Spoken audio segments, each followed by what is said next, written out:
Asia ടീമിനെ സഹായിക്കണമേ. നിത്യം പിതാവും പുത്രനും പരിശുദ്ധാത്മാവുമായ സർവേശ്വര ആമേൻ. സ്വർഗസ്നായ ഞങ്ങളുടെ പിതാവേ, അങ്ങയുടെ നാമം പൂജിതമാകണമേ. അങ്ങയുടെ രാജ്യം വരണമേ. അങ്ങയുടെ തിരുമനസ് സ്വർഗത്തിലെ പോലെ ഭൂമിയിലാകണമേ. നിന്ന് വേണ്ട ആഹാരം ഇന്ന് ഞങ്ങൾക്ക് തരേണമേ. ഞങ്ങളുടെ കടക്കാരോട് ഞങ്ങൾ ക്ഷമിച്ചിരിക്കുന്ന പോലെ ഞങ്ങളുടെ കടങ്ങൾ ഞങ്ങളോട് ക്ഷമിക്കണമേ.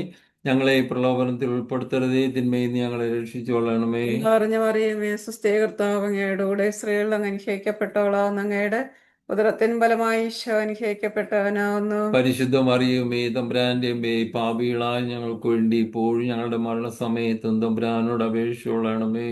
പിതാവിനും പുത്രനും പരിശുദ്ധാത്മാവിനും സ്തുതി. ആദിയിലെ പോലെ ഇപ്പോഴും എപ്പോഴും എന്നേക്കും ആമേൻ. വിശ്വപുരുഷന്റെ അടയാളത്താലെ ഞങ്ങളുടെ ശത്രുക്കളിൽ നിന്ന് രക്ഷിക്കാൻ പിതാവിന്റെയും പുത്രന്റെയും പരിശുദ്ധാത്മാവിന്റെയും നാമത്തിൽ ആമേൻ. ഈശോമിശിഹായ്ക്ക് സ്തുതി. സ്തുതിയായിരിക്കട്ടെ, എപ്പോഴും എപ്പോഴും സ്തുതിയായിരിക്കട്ടെ. പിന്മഴ പൊഴിച്ച് ദാസര് നനച്ച് വിളവെടുത്തിടണി ആത്മാവേ. വിളഭൂമിയിൽ നിശ്ചാല് തെളിച്ച് ഫലമേകിടണി ആത്മാവേ. ആത്മമാരിയാൽ നനച്ചിടണി, ആത്മശക്തിയാൽ കരുത്തേകണി. ആത്മമാരിയാൽ നനച്ചിടണി, ആത്മശക്തിയാൽ കരുത്തേകണി. വിളവെടുപ്പിൻ കാലമല്ലേ, നൂറുമേനി വിളയാം ഫലമേകണി. വിളവെടുപ്പിൻ കാലമല്ലേ, ഫലം ചൂടി നിൽക്കാം കൃപയേകണി. ആപത്തോ പട്ടിണിയോ നഗ്നത പോലും വന്നാലും, പീഡകളോ കുരിശുകളോ ജീവൻ തന്നെ പോയാലും, രക്ഷകനാം യേശുവിൻ സാക്ഷിയായി തീർന്നിടാം. പീഡകളിൽ തകരാത്ത ചങ്കുറപ്പു നേടിടാം. ആത്മശക്തി പകരണമേ പരിശുദ്ധാത്മാവേ. നീതിതൻ പോർച്ചട്ട ധരിച്ചിടാം, സത്യം കൊണ്ട് അരമുറുക്കി മുന്നേറാം. വചനത്തിൻ വാളെടുത്തു വീശിടാം, തിന്മകളെ വെട്ടിയരിഞ്ഞിടാം.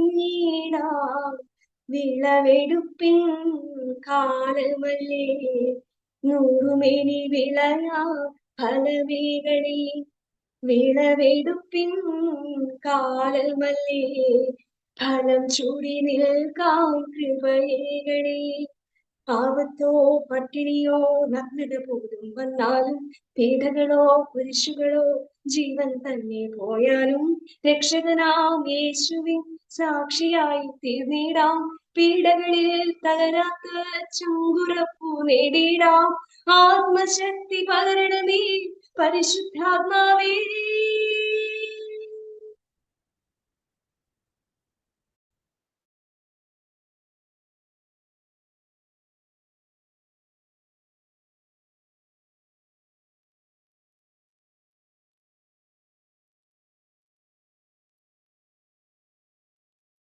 ഏഷ്യ പ്രബോധനം അധ്യായം 59 വാക്യങ്ങൾ 1 മുതൽ 4 വരെ.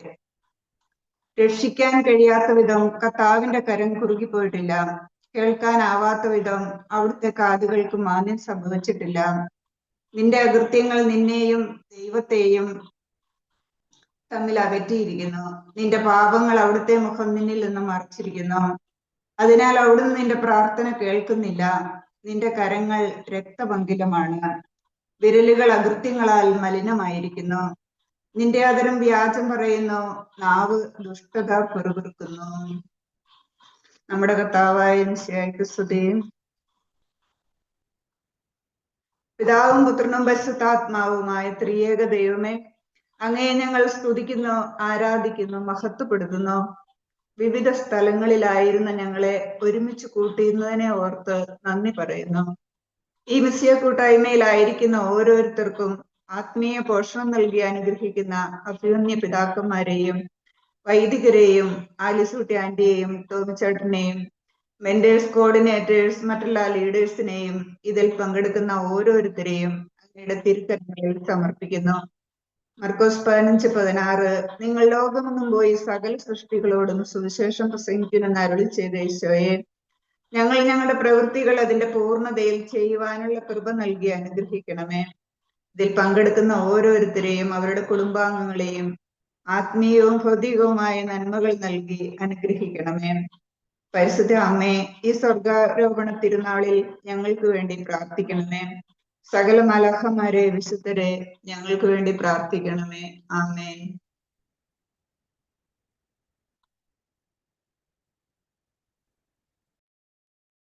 ദൈവനാമത്തിന് മഹത്വമുണ്ടാകട്ടെ. മിസ്സിയോ പ്രിലിമിനറി ഓൺലൈൻ കോഴ്സിന്റെ 21ാമത് ബാച്ചിന്റെ പാപാവസ്ഥയെക്കുറിച്ചുള്ള ഇന്നത്തെ സെഷനിലേക്ക് ഏവരെയും സ്വാഗതം ചെയ്യുന്നു. മാതാവിന്റെ സ്വർഗാരോഹണ തിരുനാളിന്റെയും സ്വാതന്ത്ര്യദിനത്തിന്റെയും ആശംസകൾ ആദ്യം തന്നെ നേരുന്നു. ഇന്ന് പാപാവസ്ഥയിൽ നിന്ന് എഴുന്നേറ്റ് നിത്യജീവൻ ഓർ എറ്റേണൽ ലൈഫിനായുള്ള പ്രയാണത്തിലേക്ക് നാം ഓരോരുത്തരും നീങ്ങുകയാണ്. അതിന്റെ മുന്നോടിയായി ജപമാലയിലൂടെ പരിശുദ്ധ അമ്മയുടെ നീല അങ്കിക്കുള്ളിൽ നമ്മെ പൊതിഞ്ഞ് കവചം തീർത്ത ആനി ജോസഫിനും കുടുംബത്തിനും ഒത്തിരി നന്ദി. പ്രാർത്ഥനാ ഗാനത്തിലൂടെ നമ്മെ ഒരുക്കിയ ജെയിൻ ജോണിനും ബൈബിൾ റീഡിങ്ങും പ്രാർത്ഥനയും നടത്തി നമ്മുടെ ഹൃദയത്തെ നല്ല നിലമാക്കിയ ആലീസ് വിയമിനും ഹൃദയം നിറഞ്ഞ നന്ദി. തിന്മ നിങ്ങളെ കീഴടക്കാതിരിക്കട്ടെ, തിന്മയെ നന്മ കൊണ്ട് കീഴടക്കുകയും. വിശുദ്ധ പൗലോസ്ലിഹ റോമാക്കാർക്ക് എഴുതിയ ലേഖനം 12-ാം അധ്യായം 21-ാം വാക്യം. പ്രത്യാശ നിറഞ്ഞ ഈ നിമിഷത്തിലേക്ക് നമ്മെ സ്നേഹപൂർവ്വം കൈപിടിച്ച് നടത്തുന്നത് മിസ്സിയോ ടീമിന്റെ രക്ഷാധികാരിയും ചിക്കാഗോ രൂപതയുടെ ബിഷപ്പുമായ മാർ ജോയ് ആലപ്പാട്ടാണ്. പിതാവിനെ സ്നേഹ ആദരങ്ങളോടെ സ്വാഗതം ചെയ്യുന്നു. അതുപോലെ തന്നെ സമാപന ആശീർവാദവും പ്രാർത്ഥനയും നടത്തുന്നതിനായി എത്തിയിരിക്കുന്ന റെവറൻ ഫാദർ അഗസ്റ്റിൻ മുണ്ടിയാത്തിനെ ആദരപൂർവ്വം സ്വാഗതം ചെയ്യുന്നു. മിസ്സിയോയുടെ സുവിശേഷ പ്രഘോഷണം എന്ന ദൗത്യം നെഞ്ചിലേറ്റിയിരിക്കുന്ന പ്രൊഫസർ CC ആലീസ് കുട്ടി, ടോമിച്ചൻ പുല്ലുകാവുങ്കൽ എന്നിവരെയും മെന്റേഴ്സ്, റിസോഴ്സ് പേഴ്സൺസ്, കോർഡിനേറ്റേഴ്സ്, അതുപോലെ തന്നെ 21ാമത് ബാച്ചിലെ എല്ലാ അംഗങ്ങളെയും ഏവരെയും സ്നേഹത്തോടെ സ്വാഗതം ചെയ്യുന്നു. ഇന്ന് വചന പ്രഘോഷണത്തിനായി ഈശോ ഒരുക്കിയിരിക്കുന്നത് ബീന മാത്യുവിനെയാണ്. ബീന ചേച്ചിയെ വചന പ്രഘോഷണത്തിനായി സ്നേഹപൂർവ്വം ക്ഷണിക്കുന്നു. ദൈവനാമത്തിന് മഹത്വം ഉണ്ടായിരിക്കട്ടെ. കഴിഞ്ഞ ആഴ്ചയിൽ നാം ദൈവസ്നേഹത്തെക്കുറിച്ച് ധ്യാനിക്കുകയായിരുന്നു. ദൈവം നമ്മെ വ്യക്തിപരമായി യാതൊരു വ്യവസ്ഥകളുമില്ലാതെ നാം ആയിരിക്കുന്ന അവസ്ഥയിൽ സ്നേഹിക്കുന്നുവെന്ന് നാം മനസ്സിലാക്കി. എന്നാൽ ദൈവത്തിന്റെ ഈ സ്നേഹം അനുഭവിച്ചറിയുവാനും അത് മറ്റുള്ളവരുമായി പങ്കുവച്ച് ജീവിക്കുവാനും കഴിയാത്തതിന്റെ കാരണം നമ്മുടെയും ലോകം മുഴുവന്റെയും പാപാവസ്ഥയാണ്. ദൈവിക പദ്ധതിയോടുള്ള മനുഷ്യന്റെ നിഷേധമാണ് മനുഷ്യനെ പാപാവസ്ഥയിൽ എത്തിച്ചത്. സൃഷ്ടിയുടെ 6-ാം ദിവസം മനുഷ്യനെ സൃഷ്ടിച്ച് അവൻ എല്ലാത്തിനും മേൽ അധികാരം കൊടുത്ത് സൃഷ്ടികളിൽ ഒന്നാമനാക്കി. ഇതാണ് ദൈവിക പദ്ധതിയുടെ ആരംഭം. സൃഷ്ടിയുടെ അവസാനത്തിൽ താൻ സൃഷ്ടിച്ചതെല്ലാം വളരെ നല്ലതാണെന്ന് ദൈവം കണ്ടു. ഭൂമിയുടെ മുഴുവൻ ആധിപത്യവും അധികാരവും മനുഷ്യന് നൽകിക്കൊണ്ട് ലോകം മുഴുവൻ ദൈവസ്നേഹം അനുഭവിച്ചറിയുക എന്നതായിരുന്നു ആ മനോഹര പദ്ധതി.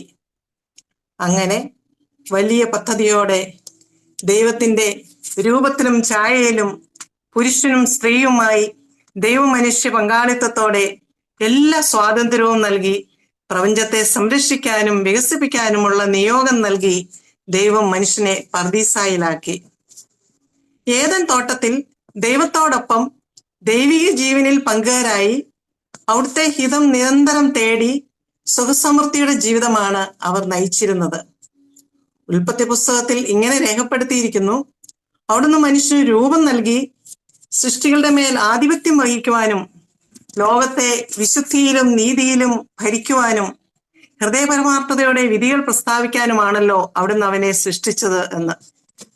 എന്നാൽ ദൈവരാജ്യാനുഭവം ഈ ഭൂമിയിൽ കൊണ്ടുവരാനുള്ള ദൈവിക പദ്ധതിയെ മനുഷ്യൻ തകിടം മറിച്ചു, നിഷേധിച്ചു. അതിനായി അസൂയാലുവായ സാത്താൻ സ്ത്രീയിൽ സംശയം ജനിപ്പിക്കുന്നു. സാത്താൻ സ്ത്രീയോട് ചോദിക്കുകയാണ്, തോട്ടത്തിലെ ഒരു വൃക്ഷത്തിന്റെയും ഫലം തിന്നരുതെന്ന് ദൈവം കൽപ്പിച്ചിട്ടുണ്ടോ? സാത്താന്റെ വലിയ ആയുധമാണ് നമ്മളെ കൺഫ്യൂഷനിലാക്കുക എന്നത്. അങ്ങനെ സാത്താന്റെ പ്രലോഭനത്തിന് വഴങ്ങി ദൈവം വിലക്കിയ അറിവിന്റെ വൃക്ഷത്തിൽ നിന്നുള്ള ഫലം ഭക്ഷിച്ചത് വഴി മനുഷ്യവംശം മുഴുവൻ അന്ധകാരത്തിന്റെ ആധിപത്യത്തിലായി. അവൻ എന്നേക്കുമായി സാത്താന് അടിമയായി. അങ്ങനെ ദൈവസ്നേഹാനുഭവവും ദൈവിക ജീവനും നഷ്ടമാക്കി. ഇതാണ് മനുഷ്യന്റെ പാപാവസ്ഥ. ഇപ്രകാരം ദൈവകൽപ്പന ലംഘിച്ച ആദ്യ മാതാപിതാക്കളായ ആദവും ഹവ്വായും തെറ്റ് ചെയ്തതുകൊണ്ട് അവരെ ദൈവം ഏദൻ തോട്ടത്തിൽ നിന്നും പുറത്താക്കി. എന്നാൽ അതുപോലും ദൈവസ്നേഹത്തിന്റെ ഒരു പ്രവൃത്തി മാത്രം. കാരണം നന്മതിന്മയുടെ വൃക്ഷത്തിന്റെ ഫലം തിന്ന് പാപത്തിലായ മനുഷ്യൻ തുടർന്ന് ജീവന്റെ വൃക്ഷത്തിന്റെ ഫലം കൂടി ഭക്ഷിക്കുകയാണെങ്കിൽ മരണമില്ലാത്തവനായി നിത്യമായി പാപിയായി കഴിയേണ്ടി വരും. അപ്പോൾ നമുക്കൊരു സംശയം തോന്നിയേക്കാം, ആദി മാതാപിതാക്കൾ ചെയ്ത തെറ്റ് നമ്മളെ എങ്ങനെയാണ് ബാധിക്കുക? ആദത്തിന്റെ പാപം മൂലം ഉണ്ടായ ഭവിഷ്യത്തുകൾ ഞാൻ എന്തിനനുഭവിക്കണം? ഞാൻ പാപം ചെയ്തില്ലല്ലോ, ഞാൻ പഴം തിന്നില്ലല്ലോ. ആദത്തിൽ നാം ഒന്നാണ്. ആദത്തിൽ നാം എല്ലാവരും ഉണ്ടായിരുന്നു. അതിനാൽ നാം ആദത്തിൽ പാപം ചെയ്തു. പിന്നീട് നാം പാപത്തിന്റെ വീഴ്ച സംഭവിച്ച മനുഷ്യന്റെ പിൻതലമുറക്കാരായി കടന്നു വന്നു. ആദത്തിന്റെ പാപം നമ്മെ എങ്ങനെയാണ് ബാധിക്കുന്നതെന്ന് നമുക്ക് കുറച്ചുകൂടി മനസ്സിലാക്കാൻ ശ്രമിക്കാം. ഒരു പിതാവ് വരുത്തിവെച്ച ബാധ്യതകൾ അദ്ദേഹത്തിന്റെ കാലശേഷം മക്കൾ വീട്ടുവാൻ ബാധ്യസ്ഥരാണ്. അല്ലെങ്കിൽ ഒരു പിതാവിന്റെ കുറവുകൾ മക്കളിലേക്ക് പകരുന്നത് പോലെ ആദത്തിന്റെ പാപ സ്വഭാവം മാനവരാശി മുഴുവൻ കൈമാറ്റം ചെയ്യപ്പെട്ടു. ഒരു കുടുംബത്തിന്റെ തലവൻ എടുത്ത തീരുമാനം ആ കുടുംബത്തിലെ എല്ലാവരെയും ബാധിക്കും. ആദത്തിന്റെ അനുസരണക്കേട് എല്ലാവരെയും ബാധിച്ചു. ആദം മനുഷ്യരാശിയുടെ പ്രതിനിധിയായിരുന്നു. ലോകം മുഴുവന്റെയും പാപാവസ്ഥ അഥവാ തിന്മയുടെ അവസ്ഥ ഓരോ മനുഷ്യനും അമ്മയുടെ ഉദരത്തിൽ ഉരുവാകുന്ന നേരം മുതൽ സ്വാധീനം ചെലുത്തി തുടങ്ങുന്നു. ആയുഷ്കാലം മുഴുവൻ കഠിനാധ്വാനം കൊണ്ട് നീ അതിൽ നിന്നും കാലയാപനം ചെയ്യും. അത് മുള്ളുകളും മുൾച്ചെടികളും നിനക്കായി മുളപ്പിക്കും. ഇങ്ങനെ സകലതും നഷ്ടപ്പെട്ട അവസ്ഥയിലാണ് ഓരോ മനുഷ്യനും ഈ ഭൂമിയിലേക്ക് കടന്നു വരുന്നത്. ഈ പാപാവസ്ഥയിലായിരിക്കുമ്പോഴാണ് അമ്മയുടെ ഉദരത്തിൽ ഓരോ കുഞ്ഞും ഉരുവാകുന്നത്. അതിനാലാണ് സങ്കീർത്തകൻ വിലപിക്കുന്നത്, പാപത്തോടെയാണ് ഞാൻ പിറന്നത്, അമ്മയുടെ ഉദരത്തിൽ ഉരുവായപ്പോഴേ ഞാൻ പാപിയാണ് എന്ന്. അധപതിച്ച ആദ്യ മാതാപിതാക്കൾക്ക് ജനിക്കുന്ന മക്കളും പാപാവസ്ഥയിലും അടിമത്തത്തിലുമാണ്. ഇത് നമ്മൾ ജനിച്ചപ്പോഴേ കടന്നു വന്നതാണ്. ദൈവിക നന്മ പ്രാപിക്കാൻ നമുക്ക് തടസ്സമായിരിക്കുന്നത് ഈ പാപാവസ്ഥയാണ്. താൻ പാപാവസ്ഥയിലാണ് അഥവാ ലോകത്തിന്റെ പാപാവസ്ഥയുടെ സ്വാധീന വലയത്തിലാണ് എന്ന അവബോധം പോലും ഇല്ലാതെ ജീവിതം നയിച്ച് മനുഷ്യൻ മുന്നോട്ടു പോകുന്നു. സ്വയം നിയന്ത്രിക്കാൻ കഴിയാത്ത വിധം മനുഷ്യൻ ഈ ബന്ധനങ്ങളുടെ അടിമത്തത്തിലായി പോകുന്നു. ഒരു സ്വാതന്ത്ര്യവും സമാധാനവും ഇല്ലാത്ത അവസ്ഥ. 2 പത്രോസ് 2:19 ഏതിനാൽ ഒരുവൻ തോൽപ്പിക്കപ്പെടുന്നുവോ അവൻ അതിന്റെ അടിമയാണ്. പൗലോസ്ലിയ റോമാക്കാർക്ക് എഴുതിയ ലേഖനത്തിൽ ഇങ്ങനെ രേഖപ്പെടുത്തിയിരിക്കുന്നു, നിങ്ങൾ അനുസരണമുള്ള ദാസരെ പോലെ നിങ്ങളെ തന്നെ ആർക്കെങ്കിലും സമർപ്പിക്കുമ്പോൾ നിങ്ങൾ അവന്റെ അടിമകളാണെന്ന് അറിയുന്നില്ലേ? അതെ, ഇവിടെ സാത്താന്റെ വാക്കിനാൽ മനുഷ്യൻ തോൽപ്പിക്കപ്പെട്ടു. അങ്ങനെ അവൻ സാത്താന്റെ അടിമയായി തീർന്നു. നാം പാപാവസ്ഥയിലായിരിക്കുമ്പോൾ നമുക്ക് എല്ലാത്തിനോടും ഒരു അകൽച്ചയാണ്. മനുഷ്യനും ദൈവവും തമ്മിലുള്ള ബന്ധത്തിൽ വിള്ളലുണ്ടാക്കുന്നു. ദൈവം തോട്ടത്തിൽ ഉലാത്തുന്ന ശബ്ദം കേൾക്കുമ്പോൾ പുരുഷനും സ്ത്രീയും മരങ്ങൾക്കിടയിൽ ഒളിക്കുന്നു. ദൈവത്തിന്റെ സഹൃദ വലയത്തിലായിരുന്ന മനുഷ്യൻ ഓടിയൊളിക്കാൻ കാരണം മനുഷ്യന്റെ ദൈവവുമായുള്ള ബന്ധം തകർന്നതുകൊണ്ടാണ്. യേശയ്യാപ്രവാചകൻ അരുളി ചെയ്യുന്നു, നിന്റെ അകൃത്യങ്ങൾ നിന്നെയും ദൈവത്തെയും തമ്മിൽ അകറ്റിയിരിക്കുന്നു. പാപം ദൈവവുമായുള്ള ബന്ധം തകർത്ത് ദൈവീ ജീവൻ നഷ്ടപ്പെട്ട് മരണത്തിന് അവകാശികളാക്കി. അതുപോലെ തന്നോട് തന്നെയുള്ള ബന്ധം തകരുന്നു. ലജ്ജയും അപകർഷതാബോധവും തന്നെ ഒന്നിനും കൊള്ളാത്തവൻ എന്ന തോന്നലും ഉണ്ടാക്കുന്നു. മറ്റുള്ളവർ ഉയർച്ചയിൽ നമുക്ക് ആഹ്ലാദിക്കാൻ സാധിക്കുന്നില്ല. നാം ആയിരിക്കുന്ന ഇടങ്ങളിൽ നമുക്ക് നന്മ കണ്ടെത്താൻ സാധിക്കുന്നില്ല. നമ്മളിൽ തന്നെ ഉൾവലിയുന്ന ഒരു അവസ്ഥ. ഇതിന്റെയൊക്കെ അനന്തരഫലങ്ങളായി വേദനകൾ, രോഗങ്ങൾ, ദുഃഖങ്ങൾ, ദുരിതങ്ങൾ, ശത്രുത ഇങ്ങനെ നെഗറ്റീവായിട്ടുള്ള പലതും നമ്മളിലേക്ക് കടന്നു വരികയാണ്. ഈ പാപാവസ്ഥയിൽ നിന്ന് എങ്ങനെയെങ്കിലും മോചനം നേടണമെന്ന് നമ്മൾ ആഗ്രഹിക്കും. പക്ഷെ അതിന് കഴിയാൻ പറ്റാത്ത അവസ്ഥ. അങ്ങനെ മറ്റുള്ളവരോടും ഉള്ള ബന്ധവും പ്രപഞ്ചത്തോടുള്ള ബന്ധവും എല്ലാം തകരുന്നു. ഈ പ്രപഞ്ചത്തോട് ചിലപ്പോൾ നമുക്കെല്ലാവർക്കും ഒരു വിയോജിപ്പാണ്. നമ്മൾ പലപ്പോഴും ഒന്ന് ചൂട് കൂടിയാല് അല്ലെങ്കിൽ മഴ കൂടിയാല് നശിച്ച ചൂട് അല്ലെങ്കിൽ നശിച്ച മഴ എന്നൊക്കെ പറയുന്ന ഒരു പ്രതിഭാസം. അതുപോലെ മനുഷ്യന് ഈ ഭൂമിയിൽ കഠിനാധ്വാനം ചെയ്യേണ്ടി വരുന്നു. ഭൂമിയിൽ മുള്ളും മുൾച്ചെടികളുമായി. ആദ്യ മനുഷ്യന്റെ പാപം മൂലം പ്രപഞ്ചത്തിന്റെ സ്വഭാവം പോലും മാറുന്നു. തിന്മയുടെ സ്വാധീനം മറ്റുള്ളവരോടുള്ള ബന്ധങ്ങളിലും സാമൂഹിക സംവിധാനങ്ങളിലും സ്ഥാപനങ്ങളിലും വ്യവസ്ഥിതികളിലും ജീവിത സാഹചര്യങ്ങളിലും എല്ലാം നാം കാണുന്നു. പ്രിയപ്പെട്ടവരെ, നമുക്കൊരു കൺക്ലൂഷനിലെത്താം. മനുഷ്യൻ പാപം ചെയ്യുന്നത് കൊണ്ടല്ല പാപിയാകുന്നത്. പാപ സ്വഭാവം നമ്മുടെ ഉള്ളിൽ ഉള്ളതിനാൽ പാപം ചെയ്യുന്നു. അമ്മയുടെ ഉദരത്തിൽ ഉരുവായപ്പോഴേ നാം പാപിയാണ്. ഉദാഹരണത്തിന്, ഒരു കുരങ്ങന്റെ സ്വഭാവം ചാടുന്നതാണ്. അത് ചാടുന്നതുകൊണ്ട് കുരങ്ങനായതല്ല, കുരങ്ങനായതുകൊണ്ട് ചാടുന്നതാണ്. അതുപോലെ മനുഷ്യൻ പാപം ചെയ്തതുകൊണ്ടല്ല പാപിയാകുന്നത്. പാപിയായതുകൊണ്ട് അല്ലെങ്കിൽ പാപ സ്വഭാവം അവന്റെ ഉള്ളിൽ ഉള്ളത് കൊണ്ട് പാപം ചെയ്യുന്നു. മനുഷ്യന്റെ ഉള്ളിൽ പാപാവസ്ഥയുണ്ടെങ്കിൽ അവന്റെ പ്രവൃത്തിയും ആ രീതിയിലാകുന്നു. ഒരു മുറിയിൽ എട്ടുകാലിയുടെ വലയുണ്ടെങ്കിൽ അതിനർത്ഥം എട്ടുകാലി മുറിയിൽ കയറിയെന്നല്ലേ? മുറിയിൽ നിന്ന് വല പൂർണ്ണമായും മാറ്റണമെങ്കിൽ എട്ടുകാലിയെ മുറിയിൽ നിന്നും ഓടിച്ചു കളയണം. പാപാവസ്ഥയുടെ ഏറ്റവും ഭയാനകമായ തലം അവന്റെ നിസ്സഹായാവസ്ഥയാണ്. അതായത് നമ്മൾ ജനിക്കുമ്പോൾ തന്നെ ഒരു തെറ്റായ പ്രവണത, പാപത്തിലേക്കുള്ള ഒരു ചായ ഉണ്ടാകുന്നു. മനുഷ്യന്റെ സകല നിയന്ത്രണവും നഷ്ടപ്പെട്ട് ദുഷ്ടന്റെ നിയന്ത്രണത്തിലും ശക്തി വലയത്തിലുമാകുന്നു. പർദീസായി തുടങ്ങിയ നിഷേധത്തിന്റെ ശക്തി മനുഷ്യകുലത്തെ മുഴുവൻ ബാധിച്ചു. ദൈവവുമായുള്ള അകൽച്ച മനുഷ്യനെ പരസ്പര ഭിന്നതകളിലേക്കും തകർച്ചയിലേക്കും നയിച്ചു. സമൃദ്ധിയിൽ ജീവിക്കേണ്ട മനുഷ്യൻ സ്വാർത്ഥതയുടെ അതിർവരമ്പുകൾ സൃഷ്ടിച്ച് ബന്ധനാവസ്ഥയിലായി തകർന്നു. ദൈവിക ജീവൻ നഷ്ടപ്പെട്ട് അന്ധകാരത്തിന്റെ ആധിപത്യത്തിലായി, മരണഭയത്തിന്റെ വീട്ടാനാവാത്ത കടവുമായി, പ്രത്യാശ നഷ്ടപ്പെട്ട് ആന്തരികമായി വിലപിക്കുന്ന മനുഷ്യനും പ്രപഞ്ചവും എനിക്ക് സഹായം എവിടെ നിന്ന് വരുന്നു എന്ന് സങ്കീർത്തകനോടൊപ്പം വിലപിക്കുകയാണ്. പാപത്തിൽ നിന്ന് പരമാവധി ഒഴിഞ്ഞു നിൽക്കാൻ ശ്രമിച്ചാലും പാപാവസ്ഥയിൽ കഴിയുന്ന മനുഷ്യന് പാപം ചെയ്യാനുള്ള പ്രേരണ വളരെ കൂടുതലാണ്. വ്യക്തിപരമായി നാം എത്രയോ നല്ല തീരുമാനങ്ങൾ എടുത്തു.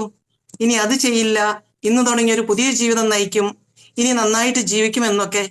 എന്നാൽ എത്രയോ പെട്ടെന്നാണ് പഴയതിനേക്കാൾ മോശമായ അവസ്ഥയിലാകുന്നത്. ചെയ്യുമെന്ന് വിചാരിച്ച കാര്യങ്ങൾ ചെയ്തില്ല എന്ന് മാത്രമല്ല, ചെയ്യില്ല എന്ന് വിചാരിച്ച കാര്യങ്ങൾ ചെയ്യുകയും ചെയ്യുന്നു. റോമാക്കാർക്ക് എഴുതിയ ലേഖനത്തിൽ പൗലോസ്ലിയ ഈ അനുഭവത്തെക്കുറിച്ച് ഇങ്ങനെ പറയുന്നു: ഇച്ഛിക്കുന്ന നന്മയല്ല, ഇച്ഛിക്കാത്ത നന്മയാണ് ഞാൻ പ്രവർത്തിക്കുന്നത്. ഞാൻ ഇച്ഛിക്കാത്തത് ചെയ്യുന്നുവെങ്കിൽ അത് ചെയ്യുന്നത് ഞാനല്ല, എന്നിൽ വസിക്കുന്ന പാപമാണ് എന്ന്. ഈ ദുരവസ്ഥയിൽ നിന്ന് ആര് നമ്മെ മോചിപ്പിക്കും? പാപാവസ്ഥ തിരിച്ചറിഞ്ഞ പൗലോസ്ലിയ ഇങ്ങനെ വിലപിക്കുന്നുണ്ടല്ലോ: ഞാൻ ദുർഭകനായ മനുഷ്യൻ, മരണത്തിന്റെ അധീനമായ ഈ ശരീരത്തിൽ നിന്ന് ആരെന്നെ മോചിപ്പിക്കും? ഈ ഒരാഴ്ചക്കാലം മുഴുവൻ ലോകം മുഴുവന്റെയും നമ്മുടെയും പാപാവസ്ഥയെക്കുറിച്ചും അതിൽ നിന്നുളവാകുന്ന നിസ്സഹായാവസ്ഥയെക്കുറിച്ചും നമുക്ക് ധ്യാനിക്കാം. അതിനായി ദൈവം നമ്മെ എല്ലാവരെയും സമർത്ഥമായി അനുഗ്രഹിക്കട്ടെ. ആമേൻ. താങ്ക് യു വീണ ചേച്ചി. കൂടുതൽ വചനപ്രഘോഷണങ്ങൾ നടത്തി ക്രിസ്തുവിന്റെ യഥാർത്ഥ പടയാളിയാകാൻ ദൈവം ചേച്ചിയെ അനുഗ്രഹിക്കട്ടെ. ടെസ്റ്റിമണിക്കായി സെൽദാർ ജോർജിനെ ഹൃദ്യമായ സ്വാഗതം. സ്തുതിയായിരിക്കട്ടെ. സങ്കീർത്തനം 32:8. ഞാൻ നിന്നെ ഉപദേശിക്കാം, നീ നടക്കേണ്ട വഴി കാണിച്ചു തരാം. ഞാൻ നിന്റെ മേൽ ദൃഷ്ടി ഉറപ്പിച്ച് നിന്നെ ഉപദേശിക്കാം. പ്രിയപ്പെട്ടവരെ, ദൈവത്തിൽ നിന്നകന്ന് വഴിതെറ്റി പാപാവസ്ഥയിലായിപ്പോയ എൻ്റെ ജീവിതാനുഭവങ്ങളാണ് ഞാൻ നിങ്ങളോട് പങ്കുവയ്ക്കുന്നത്. അവിടെ നിന്ന് ദൈവം എങ്ങനെ എന്നെ തിരിച്ചു കൊണ്ടുവന്നുവെന്നും ഞാൻ നിങ്ങളോട് പങ്കുവയ്ക്കാം. എൻ്റെ പേര് സെൽഡ. ഞാൻ മൂവാറ്റുപുഴയിൽ താമസിക്കുന്നു. എൻ്റെ ഭർത്താവ് ബിജു മൈക്കിൾ. എനിക്ക് 2 മക്കളുണ്ട്. മകൾ അന്ന വിവാഹിതയാണ്. മകൻ അനുഷ് നഴ്സിംഗിന് പഠിക്കുന്നു. പ്രിയപ്പെട്ടവരെ, ഉത്തമ വിശ്വാസത്തിൽ ജീവിച്ചിരുന്ന എൻ്റെ ജീവിതത്തിന്റെ ഒരു ഘട്ടത്തിൽ തകർച്ചകൾ കടന്നു വരാൻ തുടങ്ങി. ഞാൻ ദൈവത്തിൽ ആശ്രയിച്ച് ദൈവത്തോട് പ്രാർത്ഥിച്ച് ഈ തകർച്ചകളിൽ നിന്ന് കരകയറാം എന്നുള്ള പ്രതീക്ഷയിൽ മുന്നോട്ട് കൊണ്ടുപോയി. പക്ഷെ കാലങ്ങളോളം എൻ്റെ പ്രാർത്ഥനയ്ക്കും ഒന്നും ഫലമില്ലാതെ വന്നപ്പോൾ പതുക്കെ എൻ്റെ ദൈവവിശ്വാസം നഷ്ടപ്പെട്ടു, ദൈവാശ്രയബോധം നഷ്ടപ്പെട്ടു. ഞാൻ ദൈവത്തിൽ നിന്ന് അകന്നു, പ്രാർത്ഥനയില്ലാതായി, നിർജീവമായ കുർബാനയർപ്പണം, ഉദാശകളിൽ ഒക്കെ നിർജീവമായ പങ്കാളിത്തം. അങ്ങനെ ഞാൻ ഒരു നിരാശയുടെ ഒരു അനുഭവത്തിലേക്ക് മുന്നോട്ട് പോയിക്കൊണ്ടിരുന്നു. ഇനി എനിക്ക് രക്ഷയില്ല എന്നുള്ളൊരു ബോധ്യത്തിൽ ഞാൻ മുന്നോട്ട് പോയിക്കൊണ്ടിരുന്നു. അപ്പോൾ എനിക്ക് തകർച്ചകൾ പല മേഖലകളിലും കടന്നു വരാൻ തുടങ്ങി. സാമ്പത്തികമായ തകർച്ചകൾ, എൻ്റെ മാനുഷിക ബന്ധങ്ങളിൽ തകർച്ചകൾ, എൻ്റെ സഹോദരങ്ങളോടും ജോലി സ്ഥലത്ത് സഹപ്രവർത്തകരോടും ഒക്കെയുള്ള ബന്ധങ്ങളിൽ വിള്ളലുകൾ വരാൻ തുടങ്ങി. പ്രത്യേകിച്ച് കാരണമൊന്നും ഞാൻ നോക്കിയിട്ട് കണ്ടില്ല. കാരണങ്ങളില്ലാതെ തന്നെ ഈ ഓരോ പ്രശ്നങ്ങൾ ഇങ്ങനെ വരാൻ തുടങ്ങി. പിന്നെ എൻ്റെ ആരോഗ്യം നഷ്ടപ്പെട്ടു. എനിക്ക് അലർജി, തുമ്മൽ, ശ്വാസം മുട്ടൽ എന്നിങ്ങനെ വന്ന ആരോഗ്യത്തിന്റെ മേഖലകളിലും എനിക്ക് ബുദ്ധിമുട്ടുകൾ വന്നു. ഞാൻ എങ്ങനെ ജീവിതം ഇനി ഇങ്ങനെയൊക്കെ തന്നെയായിരിക്കും എന്നുള്ളൊരു ബോധ്യത്തിൽ ജീവിച്ച് മുന്നോട്ട് പോയിക്കൊണ്ടിരുന്നു. അങ്ങനെ ഇരിക്കുമ്പോഴാണ് 2023 എൻ്റെ മകൾ അന്ന എന്നെ നിർബന്ധിച്ച ഒരു കൗൺസിലിങ്ങിന് കൊണ്ടുപോയത്. കൗൺസിലിംഗ് പോകാൻ ഞാൻ തയ്യാറല്ലായിരുന്നു. എനിക്കിനി ധ്യാനവും കൗൺസിലിങ്ങും ഒന്നും കൊണ്ട് ഫലമൊന്നുമില്ല, ഞാൻ രക്ഷപ്പെടില്ല എന്നൊരു നിരാശ. അതായത് നിങ്ങൾക്കറിയാമല്ലോ, നിരാശ പരിശുദ്ധാത്മാവിനെതിരായിട്ടുള്ള പാപമാണ്, ദൈവത്തിന് പോലെ തന്നെ രക്ഷപ്പെടുത്താൻ കഴിയില്ല എന്നുള്ളത്. അങ്ങനെ ഒരു പാപാവസ്ഥയിലായിരുന്നു ഞാൻ. എങ്കിലും മകളുടെ നിർബന്ധം സഹിക്കാതെ ഞാൻ അവളുടെ ഒപ്പം പോയി. അവിടെ വെച്ച് പ്രിയപ്പെട്ടവരെ, അൽഫോൻസ എന്ന വീട്ടമ്മയായ ഒരു ചേച്ചിയാണ് എനിക്ക് കൗൺസിലിംഗ് നടത്തിയത്. ആ ചേച്ചിയിലൂടെ ഈശോ എന്നോട് സംസാരിച്ചു. എൻ്റെ ജീവിതത്തിലുള്ള കുറവുകൾ, എനിക്ക് വന്ന തെറ്റുകൾ, ഞാൻ വരുത്തേണ്ട തിരുത്തലുകൾ, എൻ്റെ പ്രാർത്ഥനാ ജീവിതം ഞാൻ എങ്ങനെ ക്രമീകരിക്കണം, ഞാൻ ചൊല്ലേണ്ട വചനങ്ങൾ, ചൊല്ലേണ്ട പ്രാർത്ഥനകൾ, ഇവയെല്ലാം ആ ചേച്ചിയിലൂടെ എനിക്ക് ഈശോ നിർദ്ദേശം തന്നു. പരിശുദ്ധ അമ്മയുടെ നിർദ്ദേശങ്ങൾ ലഭിച്ചു. വീട് ക്രമീകരിക്കേണ്ട രീതി, എൻ്റെ ജോലി ക്രമപ്പെടുത്തേണ്ടത് എങ്ങനെ മുതലായുള്ള നിർദ്ദേശങ്ങളാണ് പരിശുദ്ധ അമ്മ തന്നത്. ഇതെല്ലാം ഞാൻ കണ്ണീരോടെ ഒരു ഡയറിയിൽ എഴുതിയെടുത്തു. എന്നെ അൽഫോൻസ ചേച്ചി നല്ലൊരു കുമ്പസാരത്തിനായിട്ട് ഒരുക്കി. അങ്ങനെ ഞാൻ തിരിച്ചു വന്ന് കണ്ണീരോടെ മനസ്തപിച്ച് വിശുദ്ധ കുമ്പസാരം നടത്തി. പ്രിയപ്പെട്ടവരെ, വിശുദ്ധ കുമ്പസാരം നടത്തിയതിനു ശേഷം 14-ാം ദിവസം എൻ്റെ മകൾ ഓസ്ട്രേലിയയിലെത്തി. ഈ അനുതാപത്തിന്റെ വിശുദ്ധ കുമ്പസാരത്തിന്റെ ഫലമായിട്ടാണ്, ഈശോ തന്ന സമ്മാനമാണ് എൻ്റെ മകൾക്ക് അവിടെ എത്താൻ കഴിഞ്ഞതെന്ന് ഞാൻ വിശ്വസിക്കുന്നു. അങ്ങനെ ഞാൻ ദൈവത്തിൽ ആശ്രയിച്ച് പ്രാർത്ഥനയിൽ പരിശ്രമിച്ച് ഞാൻ മുന്നോട്ട് എല്ലാം ജീവിതം ക്രമപ്പെടുത്താൻ ശ്രമിച്ച് മുന്നോട്ട് പോയിക്കൊണ്ടിരിക്കെ പതുക്കെ എൻ്റെ അസുഖങ്ങൾ കുറഞ്ഞു വന്നു. നിരാശയിൽ നിന്നും പതുക്കെ ഞാൻ റിക്കവറായി. അങ്ങനെ ഞാൻ മുന്നോട്ട് പോയിക്കൊണ്ടിരിക്കെ 2024 എനിക്കൊരു സ്കൂട്ടർ ആക്സിഡന്റ് ഉണ്ടായി. മരണകരമായ ഒരു അപകടമായിരുന്നു അത്. എൻ്റെ സ്കൂട്ടറും ലോറിയുമായിട്ടുള്ള ആക്സിഡന്റ് ആയിരുന്നു അത്. പക്ഷെ എൻ്റെ കുതികാലിൽ മാത്രമേ പരിക്കേറ്റുള്ളൂ.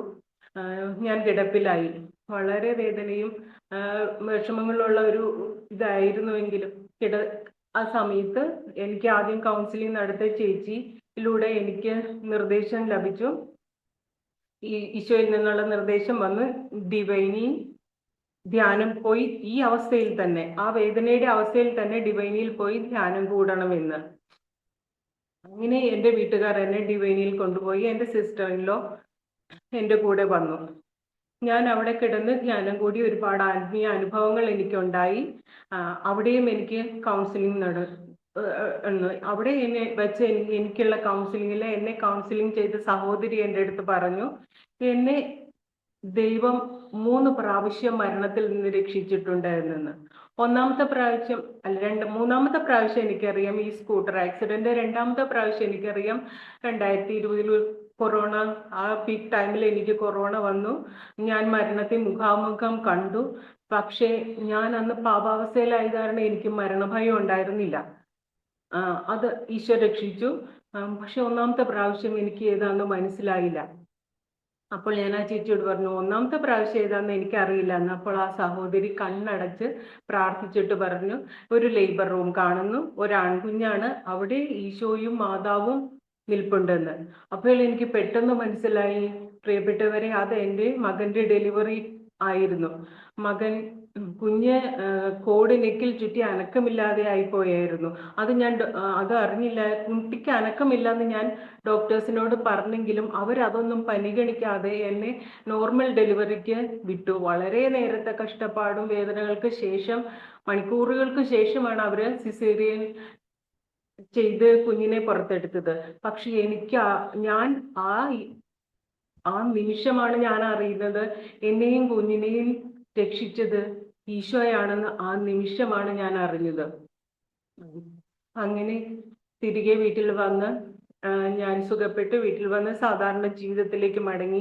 എങ്കിലും ഞാൻ ആലോചിച്ചുകൊണ്ടിരുന്നു, എന്തിനായിരുന്നു പാപിയായ എന്നെ ദൈവം, പാപാവസ്ഥയിലായിരുന്നല്ലോ ഞാൻ, എന്നെ എന്തുകൊണ്ട് ദൈവം 3 പ്രാവശ്യം മരണത്തിൽ നിന്ന് രക്ഷിച്ചു? ഇതെന്റെ ചിന്തകൾ ഉണ്ടായിരുന്നു. പക്ഷെ എനിക്ക് ഉത്തരമൊന്നും കിട്ടിയില്ല.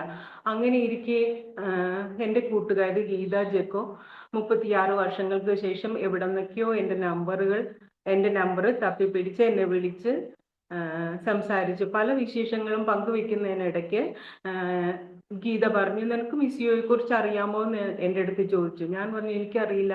എനിക്ക് മിസ്സിയോയെ കുറിച്ചോ ബൈബിൾ കോഴ്സിനെ കുറിച്ചോ അങ്ങനെ യാതൊന്നും എനിക്കറിയില്ല. അപ്പോൾ അവൾ പറഞ്ഞു, 7 നിത്യസത്യങ്ങളെ കുറിച്ച് പഠിപ്പിക്കുന്ന ഒരു കോഴ്സാണത്, നീ ചേരണുണ്ടോന്ന് ചോദിച്ചു. ഞാൻ ഉടനെ തന്നെ ഞാൻ ചേരണുണ്ട് എന്ന് പറഞ്ഞു. കാരണം ഞാൻ ഈശോയോട് അടുക്കാനായിട്ട് ആഗ്രഹിച്ചിരുന്ന ഒരു സമയമായിരുന്നു അത്. അങ്ങനെ ഞാൻ ഈശോയുടെ 13ാമത്തെ ബാച്ചിൽ ചേർന്നു. 7 നിത്യസത്യങ്ങളെ കുറിച്ച് പഠിച്ചു. എൻ്റെ പ്രിയപ്പെട്ടവരെ, ഈ നിത്യസത്യങ്ങളിലൂടെ കടന്നു പോയപ്പോഴാണ് എൻ്റെ ജീവിതത്തിൽ സംഭവിച്ചത് എന്തൊക്കെയാണെന്ന് എനിക്ക് മനസ്സിലായത്. എൻ്റെ പാപാവസ്ഥയുടെ ആഴം, എനിക്ക് വന്ന തകർച്ചകളുടെ കാരണങ്ങൾ, എൻ്റെ ജീവിതം ഇങ്ങനെ വഴിമാറിപ്പോയത്, ഇതെല്ലാം എനിക്ക് ഈ നിത്യസത്യങ്ങളിലൂടെ കടന്നു പോയപ്പോൾ, പ്രത്യേകിച്ച് പാപാവസ്ഥ ധ്യാനിച്ചപ്പോഴാണ് എനിക്ക് മനസ്സിലായത്. ഞാൻ എന്തുകൊണ്ട് ഈശോ എന്നെ രക്ഷിച്ചത് എന്നുള്ളതിൻ്റെ ഉത്തരം എനിക്ക് കിട്ടിയത് പാപാവസ്ഥയുടെ ക്ലാസ്സിൽ വെച്ചാണ്. എന്തുകൊണ്ടാണ് എനിക്ക് അസുഖങ്ങളും അലർജികളും കടന്നു വന്നത് എന്ന് പാപാവസ്ഥയുടെ ക്ലാസ്സിൽ വെച്ചാണ്. എൻ്റെ ജീവിതം ദൈവം രക്ഷിച്ചത്, ഞാൻ പാപാവസ്ഥയിൽ മരിച്ചുപോയാൽ എൻ്റെ ആത്മാവ് നഷ്ടപ്പെട്ടു പോകുമായിരുന്നു. എന്നെ സൃഷ്ടിച്ച എൻ്റെ ദൈവത്തിനറിയാം ഞാൻ ആ സമയത്ത് മരിച്ചാൽ എൻ്റെ ആത്മാവിനുണ്ടാകുന്ന നാശം. പക്ഷേ എനിക്കറിയില്ലായിരുന്നു. അങ്ങനെ ദൈവം എന്നെ രക്ഷിച്ചു. പിന്നെ ദൈവവുമായിട്ടുള്ള ബന്ധം തകർന്നപ്പോൾ മാനുഷികമായ ബന്ധങ്ങളിലെല്ലാം വിള്ളലുകൾ വന്നു. പ്രകൃതിയായിട്ട് നിങ്ങൾ ബിയൻസിച്ചയുടെ പ്രൊക്ലമേഷനിൽ കേട്ട പോലെ പ്രകൃതിയായിട്ടുള്ള ബന്ധം നഷ്ടപ്പെട്ടു. അങ്ങനെയാണ് എനിക്ക് ചൂട് കൂടിയാൽ തുമ്മല്, തണുപ്പ് കൂടിയാൽ ശ്വാസം മുട്ടല്, അങ്ങനത്തെ അസുഖങ്ങളെല്ലാം എനിക്കുണ്ടായിരുന്നു. അങ്ങനെയുള്ള ഈ ബോധ്യങ്ങളെല്ലാം എനിക്ക് ഈ കോഴ്സിലൂടെ മനസ്സിലായി. അങ്ങനെ എൻ്റെ ജീവിതം കുറച്ചുകൂടെ ദൈവത്തിന് അടുത്ത് മുന്നോട്ട് കൊണ്ടുപോയി. പാപാവസ്ഥയിൽ നിന്നെല്ലാം മനസ്തപിച്ച് ചെയ്യേണ്ട മിശോയിൽ നിന്ന് പറയുന്ന നിർദ്ദേശങ്ങൾക്ക് അനുസരിച്ച് കുമ്പസാരം, ഇതെല്ലാം വെറുപ്പ്, വിദ്വേഷം, ഇതെല്ലാം ഉപേക്ഷിച്ച് ഞാൻ ജീവിതം മുന്നോട്ട് കൊണ്ടുപോയി. അപ്പോൾ എൻ്റെ ജീവിതത്തിൽ വളരെയേറെ അനുഗ്രഹങ്ങൾ ദൈവത്തിൽ നിന്ന് എനിക്ക് പറയാൻ ഉണ്ടായി. അത് നിങ്ങളോട് വേറെ അവസരത്തിൽ ഷെയർ ചെയ്യാം. സങ്കീർത്തനം 52:9 പറയുന്നു, അങ്ങ് നൽകിയ അനുഗ്രഹങ്ങളെ പ്രതി ഞാൻ എന്നേക്കും അവിടത്തോട് നന്ദി പറയും. അങ്ങയുടെ ഭക്തരുടെ മുമ്പിൽ ഞാൻ അങ്ങയുടെ നാമം പ്രകീർത്തിക്കും, എന്തെന്നാൽ അത് ശ്രേഷ്ഠമാണ്. ദൈവനാമത്തിന് മഹത്വം ഉണ്ടായിരിക്കട്ടെ. ആമേൻ. ഹൃദയസ്പർശിയായ ഒരു ടെസ്റ്റിമണിയായിരുന്നു നാം ശ്രവിച്ചത്. താങ്ക് യു സെൽഡ ചേച്ചി. പാപാവസ്ഥയെക്കുറിച്ചുള്ള ഒരു ഗാനത്തിന്റെ ഇരടികൾ നമുക്ക് ശ്രവിക്കാം. അതിനായി സുമ സഞ്ജയിനെ ക്ഷണിക്കുന്നു. സ്വർഗീയ സ്നേഹമേ സൗജന്യദാനം, നിന്നെ ത്യജിച്ചു ഞാൻ തോരയവേ, പാപക്കുഴിയിലെ മേഘക്കറുപ്പുകൾ നിൻമുഖമെന്നിൽ നിന്നകലെയാക്കി. ബന്ധങ്ങളെല്ലാം തകർന്നൊരൻ ജീവിതം അന്ധകാരത്തിൽ ഇകഴ്ന്നുപോയി. മോചനം നൽകുവാനാരുണ്ട് ഭൂവിതിൽ കേഴുന്നു നാഥ രക്ഷയേകണേ. സ്വർഗീയ സ്നേഹമേ സൗജന്യദാനം നിന്നെ ത്യജിച്ചു ഞാൻ ദൂരെ പാപക്കുഴിയിലെ മേഘക്കറുപ്പുകൾ നിൻമുഖമെന്നിൽ നിന്നകലെയാക്കി. ഇച്ഛിക്കും നന്മകൾ ചെയ്തിടാനാകാതെ ഇച്ഛിക്കാത്തിന്മയർ ചെയ്തു പോയി. ദേഹവും ദേഹിയും ഇരുളിലമർന്നിത കേഴുന്നു നാഥ രക്ഷയേകണേ. സ്വർഗീയ സ്നേഹമേ സൗജന്യദാനമാം നിന്നെ ത്യജിച്ചു ഞാൻ ദൂരെയായി പാപക്കുഴിയിലെ മേഘക്കറുപ്പുകൾ നിൻമുഖമെന്നിൽ നിന്നകലെയാക്കി. താങ്ക് യു സുമി ചേച്ചി. തിരുവചനങ്ങളുടെ കൂടുതൽ ആഴത്തിൽ നമ്മുടെ പാപാവസ്ഥയെക്കുറിച്ച് മനസ്സിലാക്കാൻ ഉതകുന്ന സ്ലൈഡ് പ്രസന്റേഷൻ നടത്തുന്നത് ടോജി മാത്യു ആണ്. ടോജിയെ സ്നേഹപൂർവ്വം ക്ഷണിക്കുന്നു. ദൈവ തിരുനാമത്തിന് മഹത്വമുണ്ടാകട്ടെ. പ്രിയപ്പെട്ടവരെ, കഴിഞ്ഞ ഒരാഴ്ചയിലൂടെ നമ്മൾ കടന്നു പോയപ്പോൾ ദൈവസ്നേഹത്തെക്കുറിച്ച് നമ്മൾ മനസ്സിലാക്കുകയായിരുന്നു. നമ്മൾ ഓരോ ദിവസവും നിരവധിയായ ദൈവവചന ഭാഗങ്ങൾ നമ്മൾ ധ്യാനിച്ചു. ഇന്ന് നമ്മൾ ചിന്തിക്കുവാൻ പോകുന്നത് ആ ഒരു ദൈവസ്നേഹം നമുക്ക് അനുഭവിക്കാൻ സാധിക്കാത്തത് എന്തുകൊണ്ടാണ്. ദൈവം ആഗ്രഹിക്കുന്ന ഇതാണ്, ആ ഒരു ദൈവസ്നേഹം നമ്മൾ ഓരോരുത്തരും അനുഭവിക്കണം എന്നുള്ളത്, അനുഭവിച്ച് അത് മറ്റുള്ളവരുമായിട്ട് പങ്കുവെച്ച് ജീവിക്കണം എന്നുള്ളതാണ് ദൈവം ആഗ്രഹിക്കുന്നത്. എന്നാൽ അതിന് നമുക്ക് സാധിക്കാത്തതിൻ്റെ കാരണം എന്താണെന്ന് ആണ് ഇന്ന് നമ്മൾ പഠിക്കുവാനായിട്ട് പോകുന്നത്.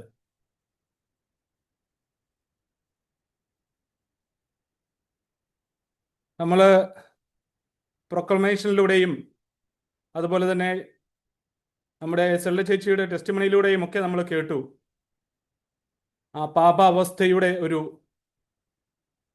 അവസ്ഥയെക്കുറിച്ച്, അല്ലെങ്കിൽ എത്രയോ ഭീകരമായിട്ടുള്ളൊരു അവസ്ഥയാണതെന്നുള്ളത് നമ്മൾ മനസ്സിലാക്കി.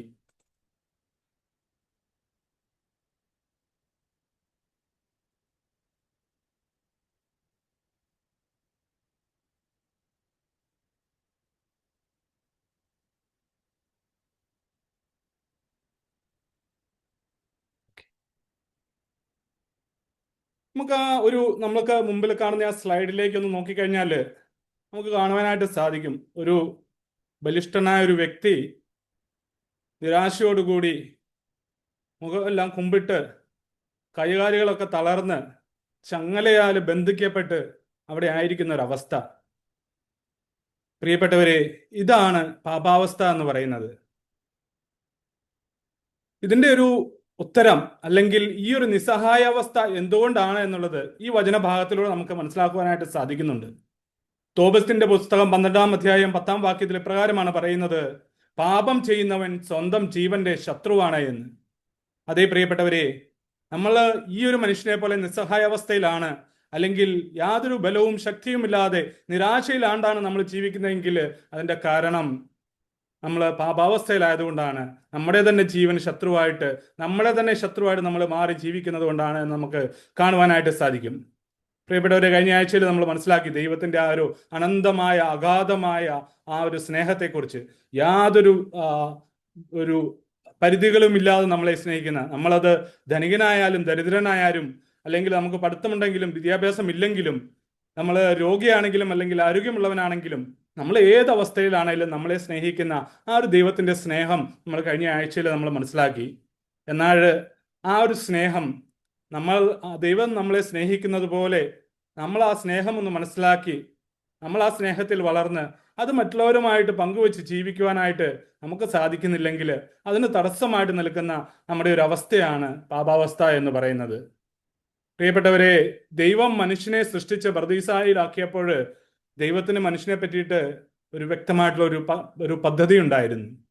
ദൈവത്തിന്റെ പദ്ധതി ഇപ്രകാരമായിരുന്നു: ദൈവവും മനുഷ്യനും ഒരുമിച്ച് ഈ ലോകത്തിൽ ജീവിച്ച് ആ ഒരു പറുദീസ സ്വർഗീയ അനുഭവം ഈ ഭൂമിയിൽ തന്നെ ഉളവാക്കുക, അല്ലെങ്കിൽ ആ ഒരു സ്വർഗീയ അനുഭവത്തിൽ ദൈവവും മനുഷ്യനും ഒരുമിച്ച് ഈ ലോകത്തിൽ ജീവിക്കുക എന്നുള്ളതായിരുന്നു.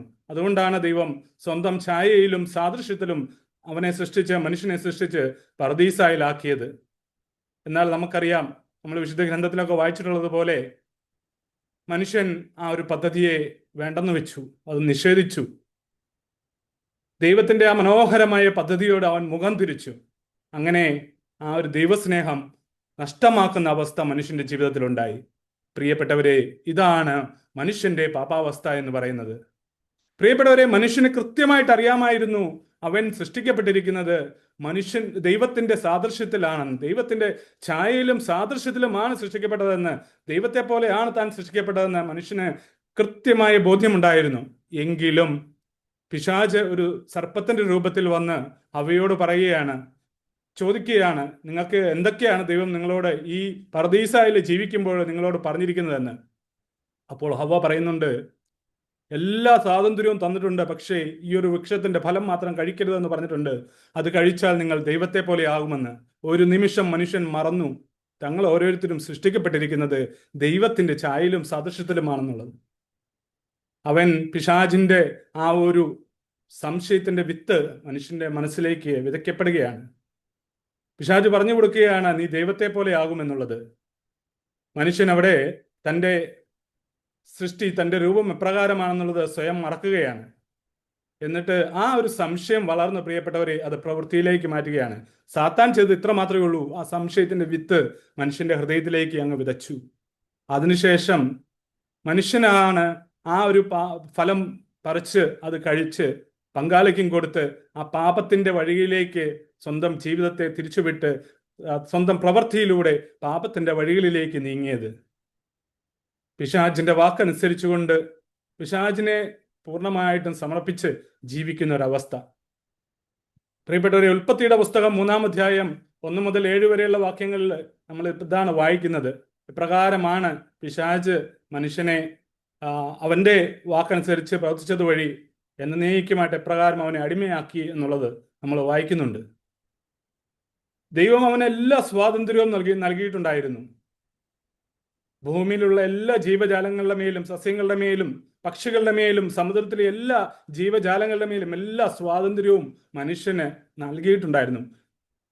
അതെല്ലാം നോക്കി നടത്താനായിട്ടും അതിന്മേലുള്ള എല്ലാ ആധിപത്യവും എല്ലാം മനുഷ്യനുണ്ടായിരുന്നു. പക്ഷേ ഈ ഒരു മനുഷ്യന്റെ ചെയ്തി വഴി, ആ സാത്താൻ വിതച്ച വിത്ത് പ്രവൃത്തിയിലേക്ക് മാറുന്നത് വഴി, സാത്താന്റെ വാക്കനുസരിച്ച് അവന് സമർപ്പിക്കുന്നത് വഴി സർവ്വതും അവന് നഷ്ടപ്പെടുകയാണ്. ദൈവിക ജീവനും ദൈവത്തിന്റെ ഛായയിലും സാദൃശ്യത്തിലും സൃഷ്ടിക്കപ്പെട്ട മനുഷ്യൻ ആ ദൈവിക ജീവനും അധികാരങ്ങളും എല്ലാ സൗഭാഗ്യങ്ങളും നഷ്ടമാക്കുകയാണ് ചെയ്തത്. നമുക്കറിയാം, എല്ലാ ദിവസവും ദൈവം ഉലാത്തുവാനായിട്ട് അവിടെ വരുമായിരുന്നു.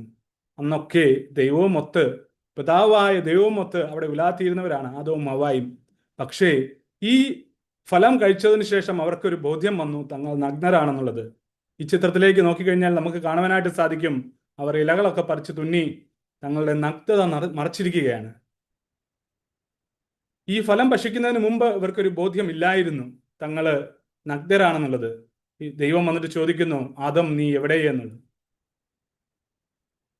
അതിനുള്ള ഉത്തരം നമ്മൾ കാണുന്നുണ്ട്. യേശയ്യാ പ്രവാചകന്റെ പുസ്തകം 59-ാം അധ്യായം 2-ാം വാക്യത്തില്, നിന്റെ അകൃത്യങ്ങൾ നിന്നെയും ദൈവത്തെയും തമ്മിൽ അകറ്റിയിരിക്കുന്നു, നിന്റെ പാപങ്ങൾ അവിടുത്തെ മുഖം നിന്നിൽ നിന്ന് മറച്ചിരിക്കുന്നു.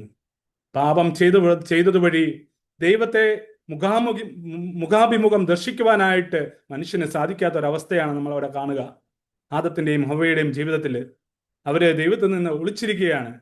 ദൈവവുമായിട്ട് ഒരു അകൽച്ച അവിടെ വന്നിരിക്കുകയാണ്. അതുപോലെ തന്നെ അവർക്ക് സ്വയം ഒരു അകൽച്ചയും വന്നിരിക്കുകയാണ്. അവർ നഗ്നരാണെന്നൊക്കെയുള്ള ഒരു ബോധ്യമൊക്കെ അവർക്ക് വരികയാണ്. അവരെ ഏൽപ്പിച്ചിരുന്ന ദൗത്യം എന്താണെന്നുള്ളത് നമുക്കറിയാം. അവരെ ഏൽപ്പിച്ചിരുന്നത് ഈ ഭൂമിയിലുള്ള എല്ലാ ജീവജാലങ്ങളെയും നോക്കി സംരക്ഷിച്ച് അതിനെ വളർത്തുക എന്നുള്ളതാണ്. ഒരു സഹദൈവത്വം, അല്ലെങ്കിൽ ദൈവം സൃഷ്ടിച്ചു അതിനെ പരിപാലിക്കുക എന്നുള്ള, അല്ലെങ്കിൽ അതിനെ സംരക്ഷിച്ചു വളർത്തുക എന്നുള്ള ഒരു ദൗത്യമാണ് മനുഷ്യന് ഏൽപ്പിച്ചിരുന്നത്. അവിടെ ദൈവം ഒരേ ഒരു കണ്ടീഷനെ നൽകിയിരുന്നുള്ള അവർക്ക് അനുസരിക്കുക. എന്താണ് അനുസരിക്കേണ്ടത്? നടുവിലുള്ള വൃക്ഷത്തിന്റെ ഫലം മാത്രം ഭക്ഷിക്കരുത്, ഭക്ഷിച്ചാൽ നിങ്ങൾ മരിക്കും എന്നുള്ളത്. പ്രിയപ്പെട്ടവരെ, അത് ചെയ്തതുവഴി അവര്, ആ ഒരു ഫലം ഭക്ഷിച്ചതുവഴി അവര് മരണത്തിന് അധീനരായി തീരുകയാണ്. നമുക്കറിയാം, നമുക്ക് മനുഷ്യന്റെ മുമ്പിൽ 2 ഓപ്ഷൻസ് ആണ് ഉണ്ടായിരുന്നത്. ഒന്ന്, ദൈവത്തിന്റെ വാക്ക് കേൾക്കുക, വിശ്വസിക്കുക, അനുസരിക്കുക, അതുവഴി നിത്യജീവൻ പ്രാപിക്കുക. രണ്ടാമത്തെ ഓപ്ഷൻ എന്ന് പറയുന്നത് പിശാചിന്റെ വാക്ക് കേൾക്കുന്നത് വഴി തിന്മയും അടിമത്വവും, അതുവഴി മരണവും. പ്രിയപ്പെട്ടവരെ, അന്ന് ആദ്യ മാതാപിതാക്കൾ തിരഞ്ഞെടുത്തത് രണ്ടാമത്തെ ഓപ്ഷനായിരുന്നു. പിശാചിന്റെ ആ ഒരു വാക്ക് കേട്ടുകൊണ്ട് അവർ തിന്മയുടെ അടിമകളായി മാറി അവർ മരണത്തിന് വിധേയരായി ജീവിക്കുകയാണ്. പ്രിയപ്പെട്ടവരെ, എനിക്ക് തോന്നുന്നു നിങ്ങൾക്ക് ആ മരണം എന്ന് പറയുന്നത് ഭൗതികമായിട്ടുള്ള മരണം, അതുപോലെ ജീവൻ, നിത്യജീവനാണ് ഇവിടെ ഉദ്ദേശിക്കുക. പത്രോസ്ലീഹായുടെ 2-ാം ലേഖനം 2-ാം അധ്യായം 19-ാം വാക്യത്തിൽ ഇപ്രകാരം നാം വായിക്കുന്നു: ഏതിനാൽ ഒരുവൻ തോൽപ്പിക്കപ്പെടുന്നവോ അതിന്റെ അടിമയാണ് അവനെന്ന്. പ്രിയപ്പെട്ടവരെ, നമ്മുടെയൊക്കെ ജീവിതത്തിൽ നമ്മൾ ആർക്കെങ്കിലും അടിമപ്പെട്ടിട്ടുണ്ടോ? നമ്മൾ എന്തിനാലെങ്കിലും തോൽപ്പിക്കപ്പെടുന്നവരാണോ നമ്മൾ? എങ്കിൽ തീർച്ചയായും നമ്മൾ അതിൻ്റെ അടിമകളാണ്. ആദ്യ മാതാപിതാക്കള് ദൈവവാക്കിനാൽ തോൽപ്പിക്കപ്പെട്ടില്ല, മറിച്ച് പിശാചിന്റെ വാക്കിനാലാണ് തോൽപ്പിക്കപ്പെട്ടത്. ദൈവവാക്കിനാൽ നമുക്ക് കിട്ടുന്നത് നിത്യജീവനായിരുന്നു. പക്ഷേ പിശാചിന്റെ വാക്ക് കേട്ട് അവനോട് തോൽപ്പിക്കപ്പെട്ട് മരണത്തിന് അധീനനായി തീർന്നു. റോമാക്കാർക്ക് എഴുതിയ ലേഖനം 6-ാം അധ്യായം 16-ാം വാക്യത്തില് പൗലോസ്ലീഹ വളരെ വലിയൊരു മുന്നറിയിപ്പ് നമുക്ക് ഓരോരുത്തർക്കും നൽകുകയാണ്. പ്രകാരമാണ് നമ്മൾ വായിക്കുക: നിങ്ങൾ അനുസരണമുള്ള ദാസരെ പോലെ നിങ്ങളെ തന്നെ ആർക്കെങ്കിലും സമർപ്പിക്കുമ്പോൾ നിങ്ങൾ അവന്റെ അടിമകളാണെന്ന് അറിയുന്നില്ലേ? ഒന്നുകിൽ മരണത്തിലേക്ക് നയിക്കുന്ന പാപത്തിന്റെ അടിമകൾ, അല്ലെങ്കിൽ നീതിയിലേക്ക് നയിക്കുന്ന അനുസരണത്തിന്റെ അടിമകൾ. അതേ പ്രിയപ്പെട്ടവരെ, ആദ്യ മാതാപിതാക്കളുടെ മുമ്പിലുള്ളത് ഈ 2 ഓപ്ഷൻസ് ആയിരുന്നു: മരണത്തിലേക്ക് നയിക്കുന്ന പാപത്തിന്റെ അടിമ, അല്ലെങ്കിൽ നീതിയിലേക്ക് നയിക്കുന്ന അനുസരണത്തിന്റെ അടിമ. അവർ തിരഞ്ഞെടുത്തത് പിശാചിന്റെ വാക്ക് കേട്ടിട്ട് അടിമത്തത്തിന്റെ, പാപത്തിന്റെ അടിമയായി അവർ മാറുകയാണ്. റോമാക്കാർക്ക് എഴുതിയ ലേഖനം 3-ാം അധ്യായം 10 മുതൽ 12 വരെയുള്ള വാക്യങ്ങളിൽ പൗലോസ്ലീഹ വളരെ വ്യക്തമായിട്ട് പറയുന്നൊരു കാര്യമുണ്ട്: ഈ ലോകം മുഴുവൻ പാപത്തിന്റെ അടിമത്തത്തിലാണെന്ന്. ഇങ്ങനെ എഴുതപ്പെട്ടിരിക്കുന്നു: നീതിമാനായ ആരുമില്ല, ഒരുവൻ പോലുമില്ല. കാര്യം ഗ്രഹിക്കുന്നവനില്ല, ദൈവത്തെ അന്വേഷിക്കുന്നവനുമില്ല. എല്ലാവരും വഴിതെറ്റിപ്പോയി, എല്ലാവർക്കും ഒന്നടങ്കം തെറ്റുപറ്റിയിരിക്കുന്നു. നന്മ ചെയ്യുന്നവനില്ല, ഒരുവനുമില്ല. പ്രിയപ്പെട്ടവരെ, ഈ ലോകത്തിന്റെ അവസ്ഥ ഇതാണ്. എല്ലാവരും പാപത്തിന്റെ അടിമത്തത്തിലാണ്. നമ്മൾ ഈ ലോകത്തിലേക്കൊക്കെ തിരിഞ്ഞു നോക്കുമ്പോൾ, പല വലിയ പട്ടണങ്ങളൊക്കെ നമ്മൾ കാണുമ്പോൾ നമുക്കറിയാം, വളരെ മനോഹരമായിട്ട് വൈദ്യുത ദീപങ്ങളാൽ അലങ്കൃതമാണ്. പക്ഷേ പാപത്തിന്റെ അന്ധകാരത്തിലാണ് ഇന്ന് നമ്മുടെ ഭാരതത്തിലെയും അതുപോലെ തന്നെ ലോകത്തിലെയും പല നഗരങ്ങളും ഗ്രാമങ്ങളും എല്ലാം കഴിയുന്നത്. സങ്കീർത്തനന്റെ പുസ്തകം 51-ാം അധ്യായം 5-ാം വാക്യത്തില് നമ്മൾ ഇപ്രകാരമാണ് വായിക്കുന്നത്: പാപത്തോടെയാണ് ഞാൻ പിറന്നത്, അമ്മയുടെ ഉദരത്തിൽ ഉരുവായപ്പോഴേ ഞാൻ പാപിയാണ് എന്ന്.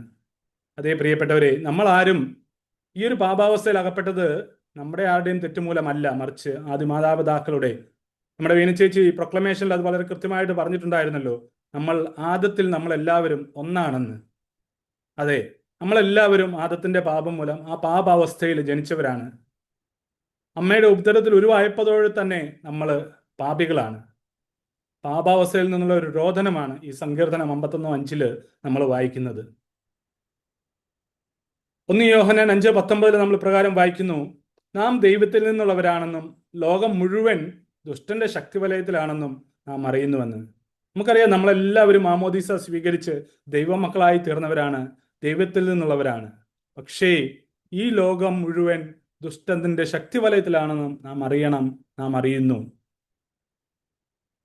ഈ ഒരു സ്ലൈഡിലേക്ക്, ഈ ഒരു പിക്ചറിലേക്ക് ഒന്ന് നോക്കി. നമുക്കറിയാം പിശാച് എപ്രകാരമാണ് മനുഷ്യനെ തൻ്റെ ഇംഗിതത്തിന് വഴങ്ങി നിൽക്കുവാനായിട്ട് തൻ്റെ ചരടിൽ കോർത്ത് ഇങ്ങനെ നിലനിർത്തുന്നതെന്ന്. അവൻ്റെ ചെയ്തികൾക്കനുസരിച്ച് അല്ലെ അവൻ്റെ ആഗ്രഹങ്ങൾക്കനുസരിച്ചാണ് നമ്മൾ പലപ്പോഴും നമ്മുടെയൊക്കെ ജീവിതങ്ങൾ മുന്നോട്ട് കൊണ്ടുപോകുന്നത്. ഇതാണ് ലോകത്തിൻ്റെ സ്വാധീനം എന്ന് പറയുന്നത്. ബീന ചേച്ചി പറഞ്ഞതുപോലെ നമ്മളൊക്കെ നന്മകൾ ചെയ്ത് ജീവിക്കണമെന്ന് ആഗ്രഹമുള്ളവരാണ്. പക്ഷെ പലപ്പോഴും നമുക്ക് സാധിക്കുന്നില്ല. കാരണം ലോകത്തു നിന്നുള്ള ദുഷ്ടന്റെ സ്വാധീനത്താൽ നമ്മൾ അറിയാതെ തന്നെ തിന്മയാണ് ചെയ്തു പോകുന്നത്. ഇനി ഈ പാപാവസ്ഥയിലായിരുന്നാൽ അല്ലെങ്കിൽ ഈ പാപത്തിന്റെ പരിണിത ഫലം എന്ന് പറയുന്നത് മരണമാണ് എന്ന് കൃത്യമായിട്ട് പറഞ്ഞു വെക്കുകയാണ് ഇവിടെ. റോമാക്കാർക്ക് ഇത് ലേഖനം 6-ാം അധ്യായം 22-ാം വാക്യത്തിൽ പൗലോസ്ലീഹ പറയുകയാണ് പാപത്തിന്റെ വേതനം മരണമാണ് എന്ന്. പാപം ചെയ്യുന്നവൻ തീർച്ചയായിട്ടും മരിക്കുമെന്ന് കൃത്യമായിട്ട് ഇവിടെ പറഞ്ഞു വെക്കുന്നത് നമുക്കിവിടെ കാണുവാനായിട്ട് സാധിക്കും. പ്രൊക്ലമേഷനിൽ പറയുകയുണ്ടായി നമ്മുടെയൊക്കെ ബന്ധങ്ങൾ തകരുന്നുവെന്ന്. പ്രകൃതിയോടുള്ള ബന്ധങ്ങൾ തകരുന്നതും സെല്ല ചേച്ചിയുടെ ടെസ്റ്റിമണിയിലൊക്കെ പറഞ്ഞത് ക്ലൈമറ്റ് മാറുന്നതനുസരിച്ച് എപ്രകാരമാണ് തൻ്റെ ജീവിതത്തിൽ രോഗാവസ്ഥയൊക്കെ കടന്നു വന്നെന്നുള്ളത്. അപ്പോൾ ഇതൊക്കെയാണ് നമ്മുടെയും ജീവിതത്തിൽ സംഭവിക്കുന്നത്. നമ്മുടെയൊക്കെ ബന്ധങ്ങൾ തകരുകയാണ്. നമുക്കറിയാം, ആദത്തിന് ശേഷം ഹവ്വായെ തൻ്റെ ആ ഒരു വാരിയലിൽ നിന്ന് എടുത്ത് സൃഷ്ടിച്ചു കഴിഞ്ഞപ്പോൾ ആദം അവിടെ പറയുന്നൊരു കാര്യമുണ്ട്. ഹവ്വായെ കണ്ടതിന് ശേഷം എൻ്റെ അസ്ഥിയുടെ അസ്ഥിയും എൻ്റെ മാംസത്തിൻ്റെ മാംസവുമെന്ന്. പക്ഷേ ഏതാനും ദിവസങ്ങൾക്ക് ശേഷം ആ സാത്താൻ്റെ വാക്ക് കേട്ട് ആ ഒരു പൈശാചിക പ്രവൃത്തിയിലേക്ക് അല്ലെങ്കിൽ പൈശാചിന്റെ വാക്ക് കേട്ട് പാപത്തിന് അടിമപ്പെട്ട് കഴിഞ്ഞപ്പോൾ ആദം അവിടെ കുറ്റപ്പെടുത്തുകയാണ്. അങ്ങ് എനിക്ക് കൂട്ടിന് തന്ന സ്ത്രീ എന്നായി അവിടെ ഹവ്വയ്ക്ക് നൽകുന്ന വിശേഷണം. പ്രിയപ്പെട്ടവരെ, ബന്ധങ്ങൾ തകരാൻ തുടങ്ങുന്ന അവസ്ഥയാണ് നമുക്കിവിടെ കാണുവാനായിട്ട് സാധിക്കുക. നമുക്കറിയാം, ദൈവം അവിടെ ഇറങ്ങി വന്നു കഴിഞ്ഞപ്പോൾ ദൈവത്തെ മുഖാഭിമുഖം ദർശിക്കുവാനായിട്ട് അല്ലെങ്കിൽ ദൈവത്തോടൊന്ന് കണ്ട് സംസാരിക്കുവാനായിട്ട് പ്രാർത്ഥിക്കുവാനായിട്ട് ഒക്കെ സാധിക്കാത്ത അവസ്ഥ. ദൈവവുമായിട്ടുള്ള ബന്ധം അവിടെ നഷ്ടപ്പെടുകയാണ്. ദൈവസ്നേഹം നഷ്ടപ്പെടുന്നു. ദൈവം എന്ന് പറയുന്നത് ഭയമായിട്ട് ഓരോരുത്തരുടെയും ഉള്ളിൽ വളരുകയാണ്, വെറുപ്പായിട്ട് മാറുകയാണ്. നമ്മുടെയൊക്കെ വിദ്വേഷവും പിരിമുറക്കവും ഒക്കെ നമ്മുടെ ഉള്ളിൽ രൂപപ്പെടുന്നു. ഇന്ന് ലോകത്തിൽ തിരിഞ്ഞു കഴിയുമ്പോൾ നമുക്ക് കാണുവാൻ സാധിക്കുന്ന എല്ലാവർക്കും ടെൻഷനാണ്. അത് ചെറിയ കുട്ടികൾ മുതൽ മുതിർന്നവരെ വരെ എല്ലാവർക്കും പലതരത്തിലുള്ള ടെൻഷൻ, പിരിമുറുക്കങ്ങളാണ്. അങ്ങനെ ദൈവവുമായിട്ടുള്ള ബന്ധം അവിടെ മുറിയുകയാണ്. അതുപോലെ തന്നെ തന്നോട് തന്നെയുള്ള ബന്ധം, നമ്മളോട് തന്നെയുള്ള ബന്ധം അവിടെ മുറിയുകയാണ് പാപം ചെയ്യുന്നത് വഴി. നമ്മളൊക്കെ ഉൾവലിഞ്ഞ് ജീവിക്കുവാനായിട്ട്, മറ്റുള്ളവരുടെ മുമ്പിൽ പ്രത്യക്ഷപ്പെടാതെ ജീവിക്കുവാനായിട്ടൊക്കെ പരിശ്രമിക്കുന്നവരാണ്. നമുക്കൊക്കെ നാണവും ലജ്ജയും ഒക്കെ രൂപപ്പെടുന്നു.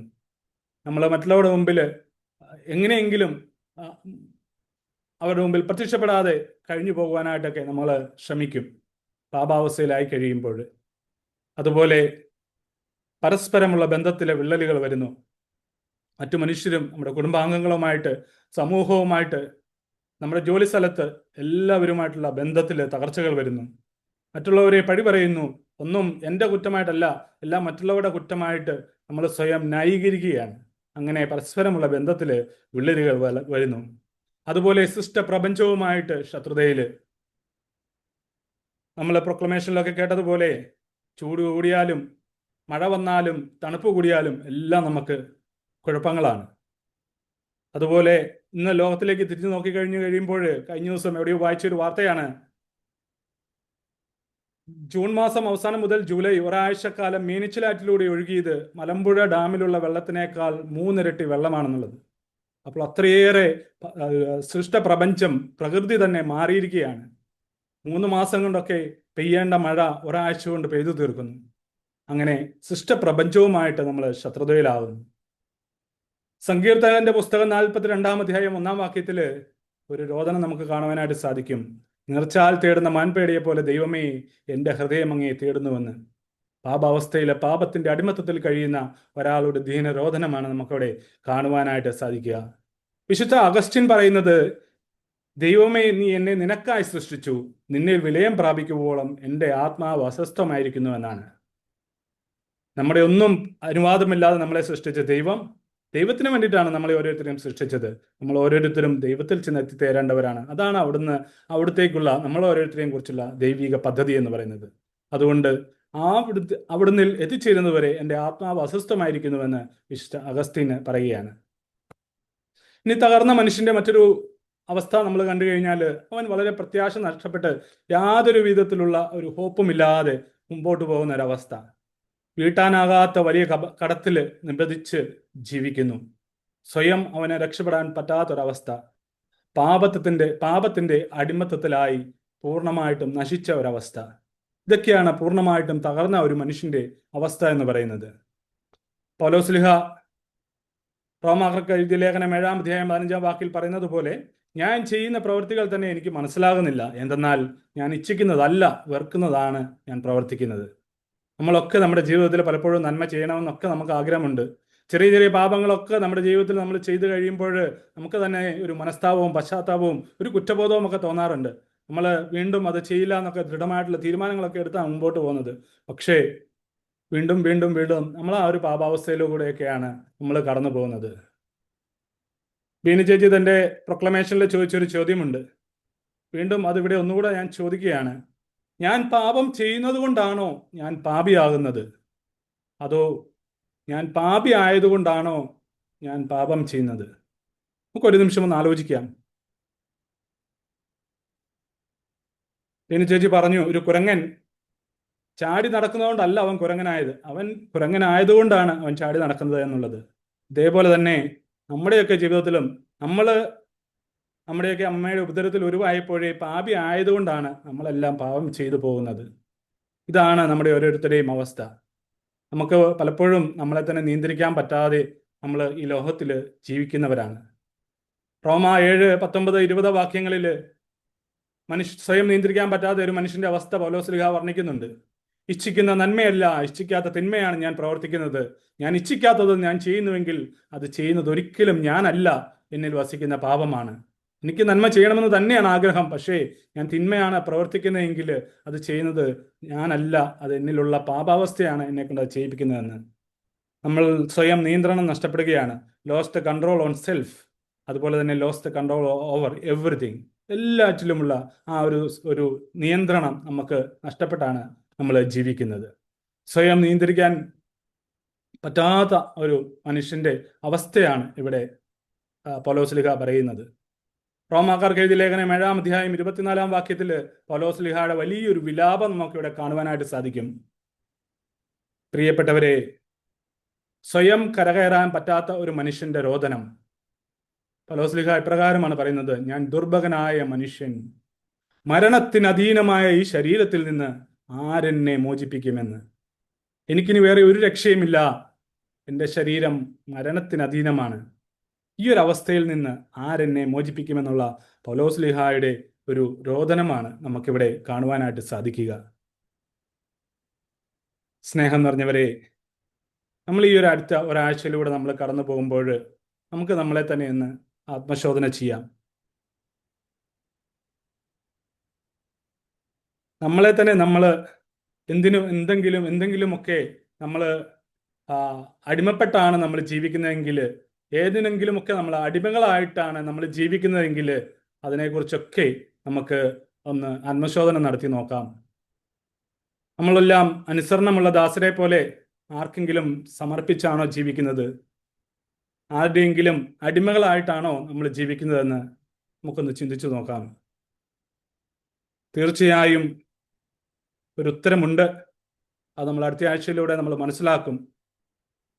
അതിനു മുമ്പ് നമ്മൾ ഈ ഒരു വിഷയത്തിലൂടെ, പാപാവസ്ഥയിലൂടെ അതിനെപ്പറ്റി കൂടുതൽ ധ്യാനിച്ച് നമ്മൾ കടന്നു പോകുമ്പോൾ നമ്മുടെ തന്നെ ഒരു അവസ്ഥയെപ്പറ്റി, സ്വയം രക്ഷിക്കാൻ കഴിയാത്തൊരവസ്ഥയെപ്പറ്റി, വളരെ വലിയ ഒരു ഗർത്തത്തിൽ വീണിരിക്കുന്ന നമ്മൾ ഓരോരുത്തരെയും ആ ഒരു പാപാവസ്ഥയെപ്പറ്റി ചിന്തിച്ചുകൊണ്ട്, കർത്താവെ രക്ഷിക്കണമേ, ഈ ഒരു അവസ്ഥയിൽ നിന്ന് എന്നെ രക്ഷിക്കുവാനായിട്ട് ആരാണ് വരുന്നത് എന്നുള്ള ഒരു പ്രാർത്ഥനയോടുകൂടി നമുക്കൊരു ഈ ഒരാഴ്ച നമുക്ക് ആയിരിക്കാം. ഈ ഒരാഴ്ചയിൽ നമ്മൾ വചനഭാഗങ്ങളിലൂടെ വിചിന്തനം ചെയ്തു പോകുമ്പോൾ നമ്മളിലുള്ള അവസ്ഥകൾ, നമ്മുടെ പാപാവസ്ഥകൾ, നമ്മുടെ ഉള്ളിൽ പിടിമുറുക്കിയിരിക്കുന്ന പാപത്തിൻ്റെ മേഖലകളെല്ലാം നമുക്കൊന്ന് പുറത്തെടുക്കാം, ചികഞ്ഞെടുക്കാം. അതോടൊപ്പം നമ്മളൊക്കെ കുമ്പസാരിക്കുമ്പോൾ ഓരോ കുമ്പസാരത്തിലും ആവർത്തിച്ച് നമ്മൾ ഏറ്റുപറയുന്ന പാപങ്ങൾ അനേകമുണ്ട്. നമുക്ക് ഏതെങ്കിലും 1-2 പാപങ്ങളൊക്കെ എടുത്ത് ഒരു ദൃഢനിശ്ചയം നമുക്ക് എടുക്കാം. ഇനിയുള്ള എൻ്റെ ജീവിതകാലത്തിൽ ഈ ഒരു പാപം മൂലം, നമ്മളെല്ലാം മനുഷ്യരാണ്, നമുക്കെല്ലാം ഒരുമിച്ച് എല്ലാം നിയന്ത്രിക്കുവാനായിട്ട് നമുക്ക് സാധിക്കുകയില്ല. നമ്മൾ മനുഷ്യരാണെന്ന് അറിഞ്ഞതുകൊണ്ടാണ് കുമ്പസാരം എന്ന കുദാശ ദൈവം സ്ഥാപിച്ചിരിക്കുന്നത്, നമുക്കായി നൽകിയിരിക്കുന്നത്. അതുകൊണ്ട് ഏതെങ്കിലും മാറ്റാൻ പറ്റാത്തതെന്ന് നമുക്ക് തോന്നുന്ന അവസ്ഥകൾ, പാപങ്ങൾ നമുക്കൊന്ന് മാറ്റിവെക്കുവാനായിട്ട് നമുക്ക് പരിശ്രമിക്കാം. അതിനായിട്ട് സർവശക്തനായ ദൈവം നിങ്ങളെ ഓരോരുത്തരെയും അനുഗ്രഹിക്കട്ടെ എന്ന് പ്രാർത്ഥിക്കുന്നു. ആമേൻ. Thank you Toji. വചനാത്മകമായ വിശദീകരണത്തിലൂടെ ഞങ്ങളെ കൂടുതൽ പാപാവസ്ഥയെക്കുറിച്ച് മനസ്സിലാക്കാൻ സഹായിച്ചതിന്. അടുത്തായി അനൗൺസ്മെന്റ്സ് ആണ്. സബ് ഗ്രൂപ്പ് മീറ്റിംഗിൽ എല്ലാവരും പങ്കെടുക്കാൻ ശ്രദ്ധിക്കണമെന്ന് അപേക്ഷിക്കുന്നു. ഇതുവരെ സബ് ഗ്രൂപ്പ് കിട്ടാത്തവർ ഈ നമ്പറിൽ 90 37 20 16 51 ക്ലീറ്റസ് പോളുമായി ബന്ധപ്പെടുക. എല്ലാ ദിവസവും സബ് ഗ്രൂപ്പിൽ പോസ്റ്റ് ചെയ്യപ്പെടുന്ന വേർഡ് ഓഫ് ദി ഡേ നിങ്ങളെ എങ്ങനെ സ്പർശിച്ചുവെന്ന് ഒരു വോയിസ് മെസ്സേജ് ആയി സബ് ഗ്രൂപ്പിൽ എല്ലാവരും പോസ്റ്റ് ചെയ്യണം. ഓൺലൈനിൽ നടത്തപ്പെടുന്ന പ്രിലിമിനറി കോഴ്സ് 8 ക്ലാസ്സുകൾ മാത്രമുള്ളതാണ്. ഏകദേശം 36 ക്ലാസ്സുകളുള്ള ഫുൾ മിസിയോ കോഴ്സ് എല്ലാ മാസവും കർഗുറ്റി മിസിയോ ഭവനിൽ വെച്ച് താമസമുള്ള കോഴ്സായി നടത്തപ്പെടുന്നുണ്ട്. അടുത്ത കോഴ്സ് ഓഗസ്റ്റ് 17 മുതൽ 22 വരെയാണ് ഷെഡ്യൂൾ ചെയ്തിരിക്കുന്നത്.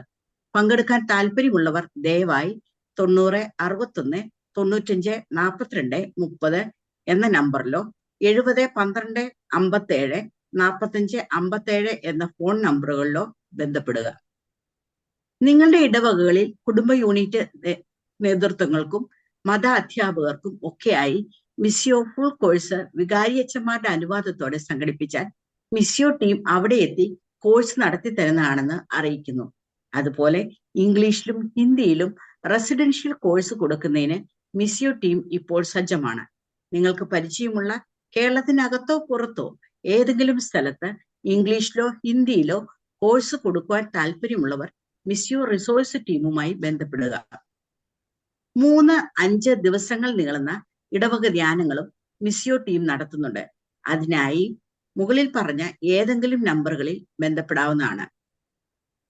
മിസിയോ വൈബ്സ് നമ്മുടെ കുടുംബത്തിൽ നിന്നും എല്ലാ മാസവും മലയാളത്തിലും ഇംഗ്ലീഷിലും പബ്ലിഷ് ചെയ്യപ്പെടുന്ന ഓൺലൈൻ ന്യൂസ് ലെറ്റർ ആണ്. PDF ഫയലായിട്ടും യൂട്യൂബിൽ ഓഡിയോ ആയിട്ടും നിങ്ങൾക്ക് അത് ലഭ്യമാണ്. നമ്മൾ ഒരു മിഷനാണെന്ന് ബോധ്യം നൽകാൻ ഉതകുന്ന അതിൽ വരുന്ന ലേഖനങ്ങളൊക്കെ എല്ലാവരും വായിക്കാൻ പരിശ്രമിക്കണേ. എല്ലാ ദിവസവും ഉച്ചയ്ക്ക് 2 മണി മുതൽ 3 മണി വരെ നടത്തപ്പെടുന്ന മിസിയോ മധ്യസ്ഥ പ്രാർത്ഥനയിൽ, അതായത് ഗ്രൂപ്പ് മെന്റേഴ്സിനെ പങ്കുചേരാൻ ആഗ്രഹിക്കുന്നവർ അതാത് ഗ്രൂപ്പ് മെന്റേഴ്സിനെ അറിയിക്കുക. അനോണിമസ് ആയ ഒരു മെസ്സേജുകൾക്കും ആരും റെസ്പോണ്ട് ചെയ്യരുത്. മിസിയോ കുടുംബത്തിൽ നിന്നും പണസംബന്ധമായ ഒരു കാര്യത്തിനായും ആരും നിങ്ങളെ വിളിക്കില്ല. അത്തരം കോളുകളോ മെസ്സേജുകളോ ലഭിച്ചാൽ ഉത്തരവാദിത്തപ്പെട്ടവരെ ഉടനെ വിവരം അറിയിക്കുകയും നമ്പർ ബ്ലോക്ക് ചെയ്യുകയും വേണമെന്നും അറിയിക്കുന്നു. അറിയിപ്പുകൾ അവസാനിച്ചിരിക്കുന്നു. അടുത്തായി വൈൻഡ് അപ്പ് സെഷനായി പ്രൊഫസർ CC ആലിസ് ഊട്ടിയെ ഏറെ സ്നേഹത്തോടെ ക്ഷണിക്കുന്നു. Aunty please. Thank you Ashwathi, thank you very much. ഒത്തിരി സന്തോഷം, ദൈവത്തിന് സ്തുതി. നമുക്കറിയാം ഈ ഒരു കോഴ്സ് വളരെ ഒന്നിനു മേലൊന്നായിട്ട് പണിതുകൊണ്ട് പോകുന്ന ഒരു കോഴ്സാണ്. കഴിഞ്ഞ ആഴ്ച മുഴുവൻ നമ്മൾ ചിന്തിച്ചത് മനസ്സിലാക്കിയതും ഒക്കെ ദൈവം നമ്മളെ എല്ലാവരും ചുമ്മാതങ്ങ് എന്നാ വ്യവസ്ഥകളൊന്നും ഇല്ലാതെ സ്നേഹിച്ചുകൊണ്ടിരിക്കുക, ദൈവം സ്നേഹമായതുകൊണ്ട്. അപ്പൊ അതിന്റെ അവസാനത്തിൽ പറഞ്ഞായിരുന്നു, അതായത് നമുക്ക് ദൈവത്തിന്റെ സ്നേഹം നമ്മളിലേക്ക് ഇങ്ങനെ ഒഴുകിക്കൊണ്ടിരിക്കുക. അങ്ങനെ ഒഴുകിക്കൊണ്ടിരിക്കുമ്പോഴും അത് നമ്മളങ്ങോട്ട് തുറന്നൊഴുകാൻ അനുവദിച്ചില്ലെങ്കിൽ ആ സ്നേഹത്തിന്റെ അനുഭവം നമുക്ക് ഉണ്ടാകാതെ പോകുമെന്ന് പറഞ്ഞത് കാരണം ക്ഷമിക്കാനുള്ളവരോടൊക്കെ ക്ഷമിക്കാനും ക്ഷമ ചോദിക്കാനുള്ളവരോടൊക്കെ ക്ഷമ ചോദിക്കാനും ഒക്കെ ശ്രമിക്കണമെന്ന് അവരുടെ പേരുകളൊക്കെ എഴുതി അവർക്ക് വേണ്ടി പ്രാർത്ഥിക്കുമെന്ന് പറഞ്ഞായിരുന്നു. ഇന്ന് നമ്മൾ കേട്ടത് നമ്മളെല്ലാം പാപാവസ്ഥയിലാണെന്ന്. അതായത് ദൈവത്തിന്റെ സ്നേഹം, ദൈവം ഇങ്ങനെ കോരിച്ചൊരിഞ്ഞ് ദൈവത്തിന്റെ സ്നേഹം ചൊരിയപ്പെട്ടിരിക്കുക നമ്മളിലേക്ക്, ഇങ്ങനെ ഒഴുകിക്കൊണ്ടിരിക്കുകയാണെങ്കിലും നമുക്ക് ഈ സ്നേഹം അനുഭവിക്കാൻ പറ്റുന്നില്ല. അവരൊക്കെ എല്ലാവരും ഇതിലൂടെ മീനിങ് ടോജിയും സെൽഡയും എല്ലാരും പറഞ്ഞതിലൂടെ നമുക്ക് കാര്യങ്ങളൊക്കെ ക്ലിയർ ആയി. നന്മ ചെയ്യണമെന്നേക്കുണ്ട്, തിന്മ ചെയ്യരുതെന്നുണ്ട്. എന്നാലും നന്മ ചെയ്യാനാകുന്നില്ലെന്ന് മാത്രമല്ല, ചെയ്യരുതെന്ന് വിചാരിക്കും തിന്മ തന്നെ ചെയ്തു പോകുന്നു ഞാൻ ദുർഭകനായ മനുഷ്യന്. അപ്പൊ ആ ഒരു ദുർഭക അവസ്ഥ, ഒരു നിസ്സഹായ സ്ഥിതി, ഒരു പാപത്തിലേക്കുള്ള ഒരു ചായ്വ്, അതായി പാപാവസ്ഥ എന്ന് പറയുന്നത്. നമ്മളൊരു തിരിച്ചറിവാ. അതായത് നമുക്കറിയാം, നമ്മളൊരു രോഗമുണ്ടെങ്കിൽ രോഗിയാണെന്ന് നമ്മൾ മനസ്സിലാക്കിയാലല്ലേ നമ്മൾ ഡോക്ടറെ അടുത്തേക്ക് പോവുകയുള്ളൂ. അപ്പൊ രോഗിയാണെന്നുള്ള തിരിച്ചറിവ് വരാനുള്ള അടയാളങ്ങളാ ഇവരൊക്കെ പറഞ്ഞതിലൂടെ നമുക്ക് മനസ്സിലായി അല്ലേ? ഏത് പലതരത്തിലുള്ള അടിമത്തങ്ങള്, ബന്ധനങ്ങള്, നിസ്സഹായ സ്ഥിതി, പാപത്തിലേക്കുള്ള ചായ്വ്, അപകർഷതാബോധം, ഒഴിഞ്ഞു മാറല്, ലജ്ജ, ഒത്തിരി നമുക്ക് ഈ നെഗറ്റീവായിട്ടുള്ള എല്ലാ കാര്യങ്ങളും ശരിക്ക് ഈ ഒരു ആദിമാതാപിതാക്കളുടെ പാപത്തിന്റെ ഫലമാണ്. നമുക്കറിയാം, നമ്മളെല്ലാരും മാമോദീസ മുങ്ങിയവരും ഇതൊക്കെ ആണെങ്കിലും ഇന്നും അതിന്റെ ഒരു അനുഭവം നമുക്ക് അങ്ങോട്ടില്ല. ആ ഇല്ലെന്നുള്ളത് ശരിക്കും തിരിച്ചറിഞ്ഞാലേ നമ്മൾ അതിനുള്ള പ്രതിവിധിയിലേക്ക് കടക്കുകയുള്ളൂ.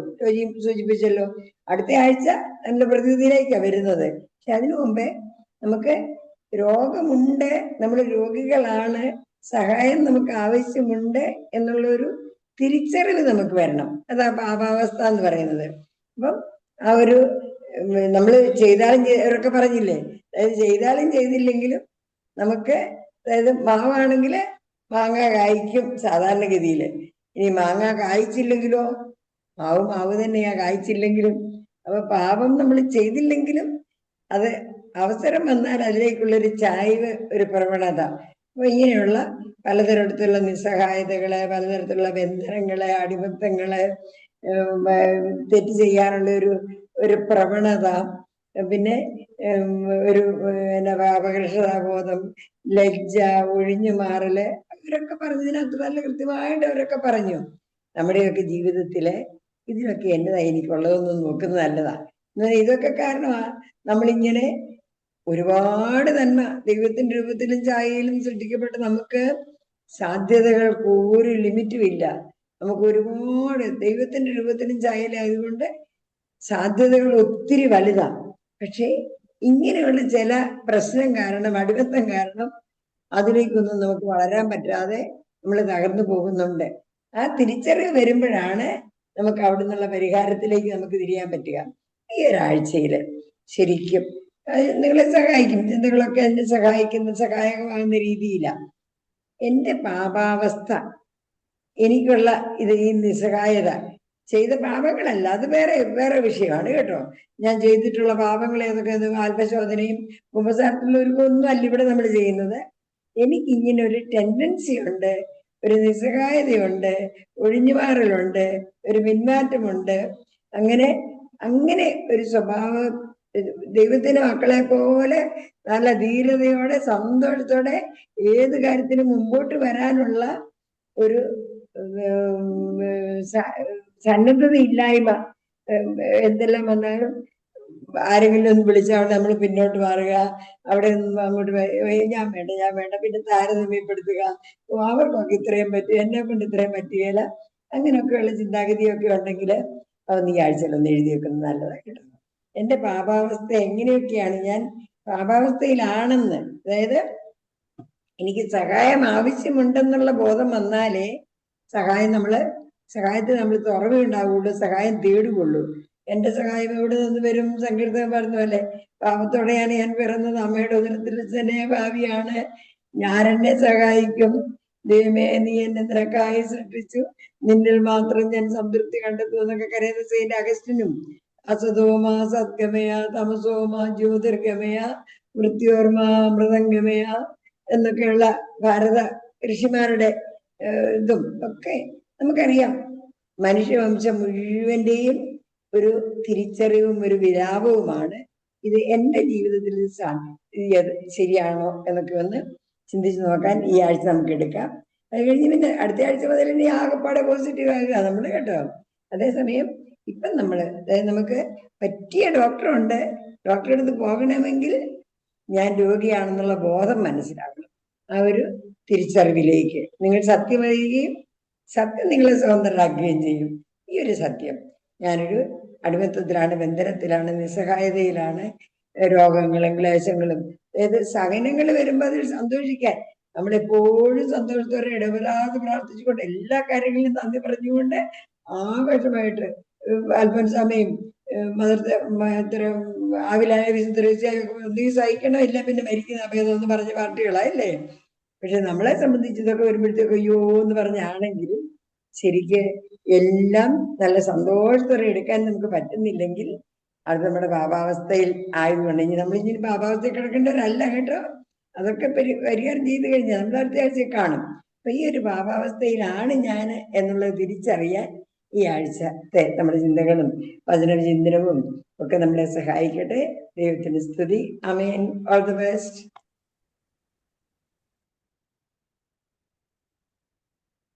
താങ്ക് യു ആലിസുട്ടി ആന്റി. സമാപന ആശീർവാദത്തിനും ബ്ലെസ്സിങ്സിനുമായി ബഹുമാനപ്പെട്ട റവറൻ ഫാദർ അഗസ്റ്റിൻ മുണ്ടിയാത്തിനെ സ്വാഗതം ചെയ്യുന്നു. ഈശോ മിശിഹായ്ക്ക് സ്തുതിയായിരിക്കട്ടെ. നമ്മൾ കഴിഞ്ഞ 1 മണിക്കൂർ പാവത്തെ പറ്റി ചിന്തിച്ചു. നമ്മളെല്ലാവരും പാവാവസ്ഥയിലാണ് എന്നുള്ള ആ ബോധ്യം നമുക്കുണ്ട്. നമുക്കതിൽ നിന്ന് മാറാണ്ട ആവശ്യകതയും നമുക്കറിയാം. യെശയ്യാ പ്രവാചകന്റെ 1-ാമത്തെ അധ്യായത്തില് 2-ാം വാക്യത്തിൽ പറയുന്നു, ആകാശമേ ശ്രവിക്കുക, ഭൂതലമേ ശ്രദ്ധിക്കുക, ഞാൻ മക്കളെ പോറ്റി വളർത്തി, പക്ഷെ അവർ എന്നോട് കലഹിച്ചു.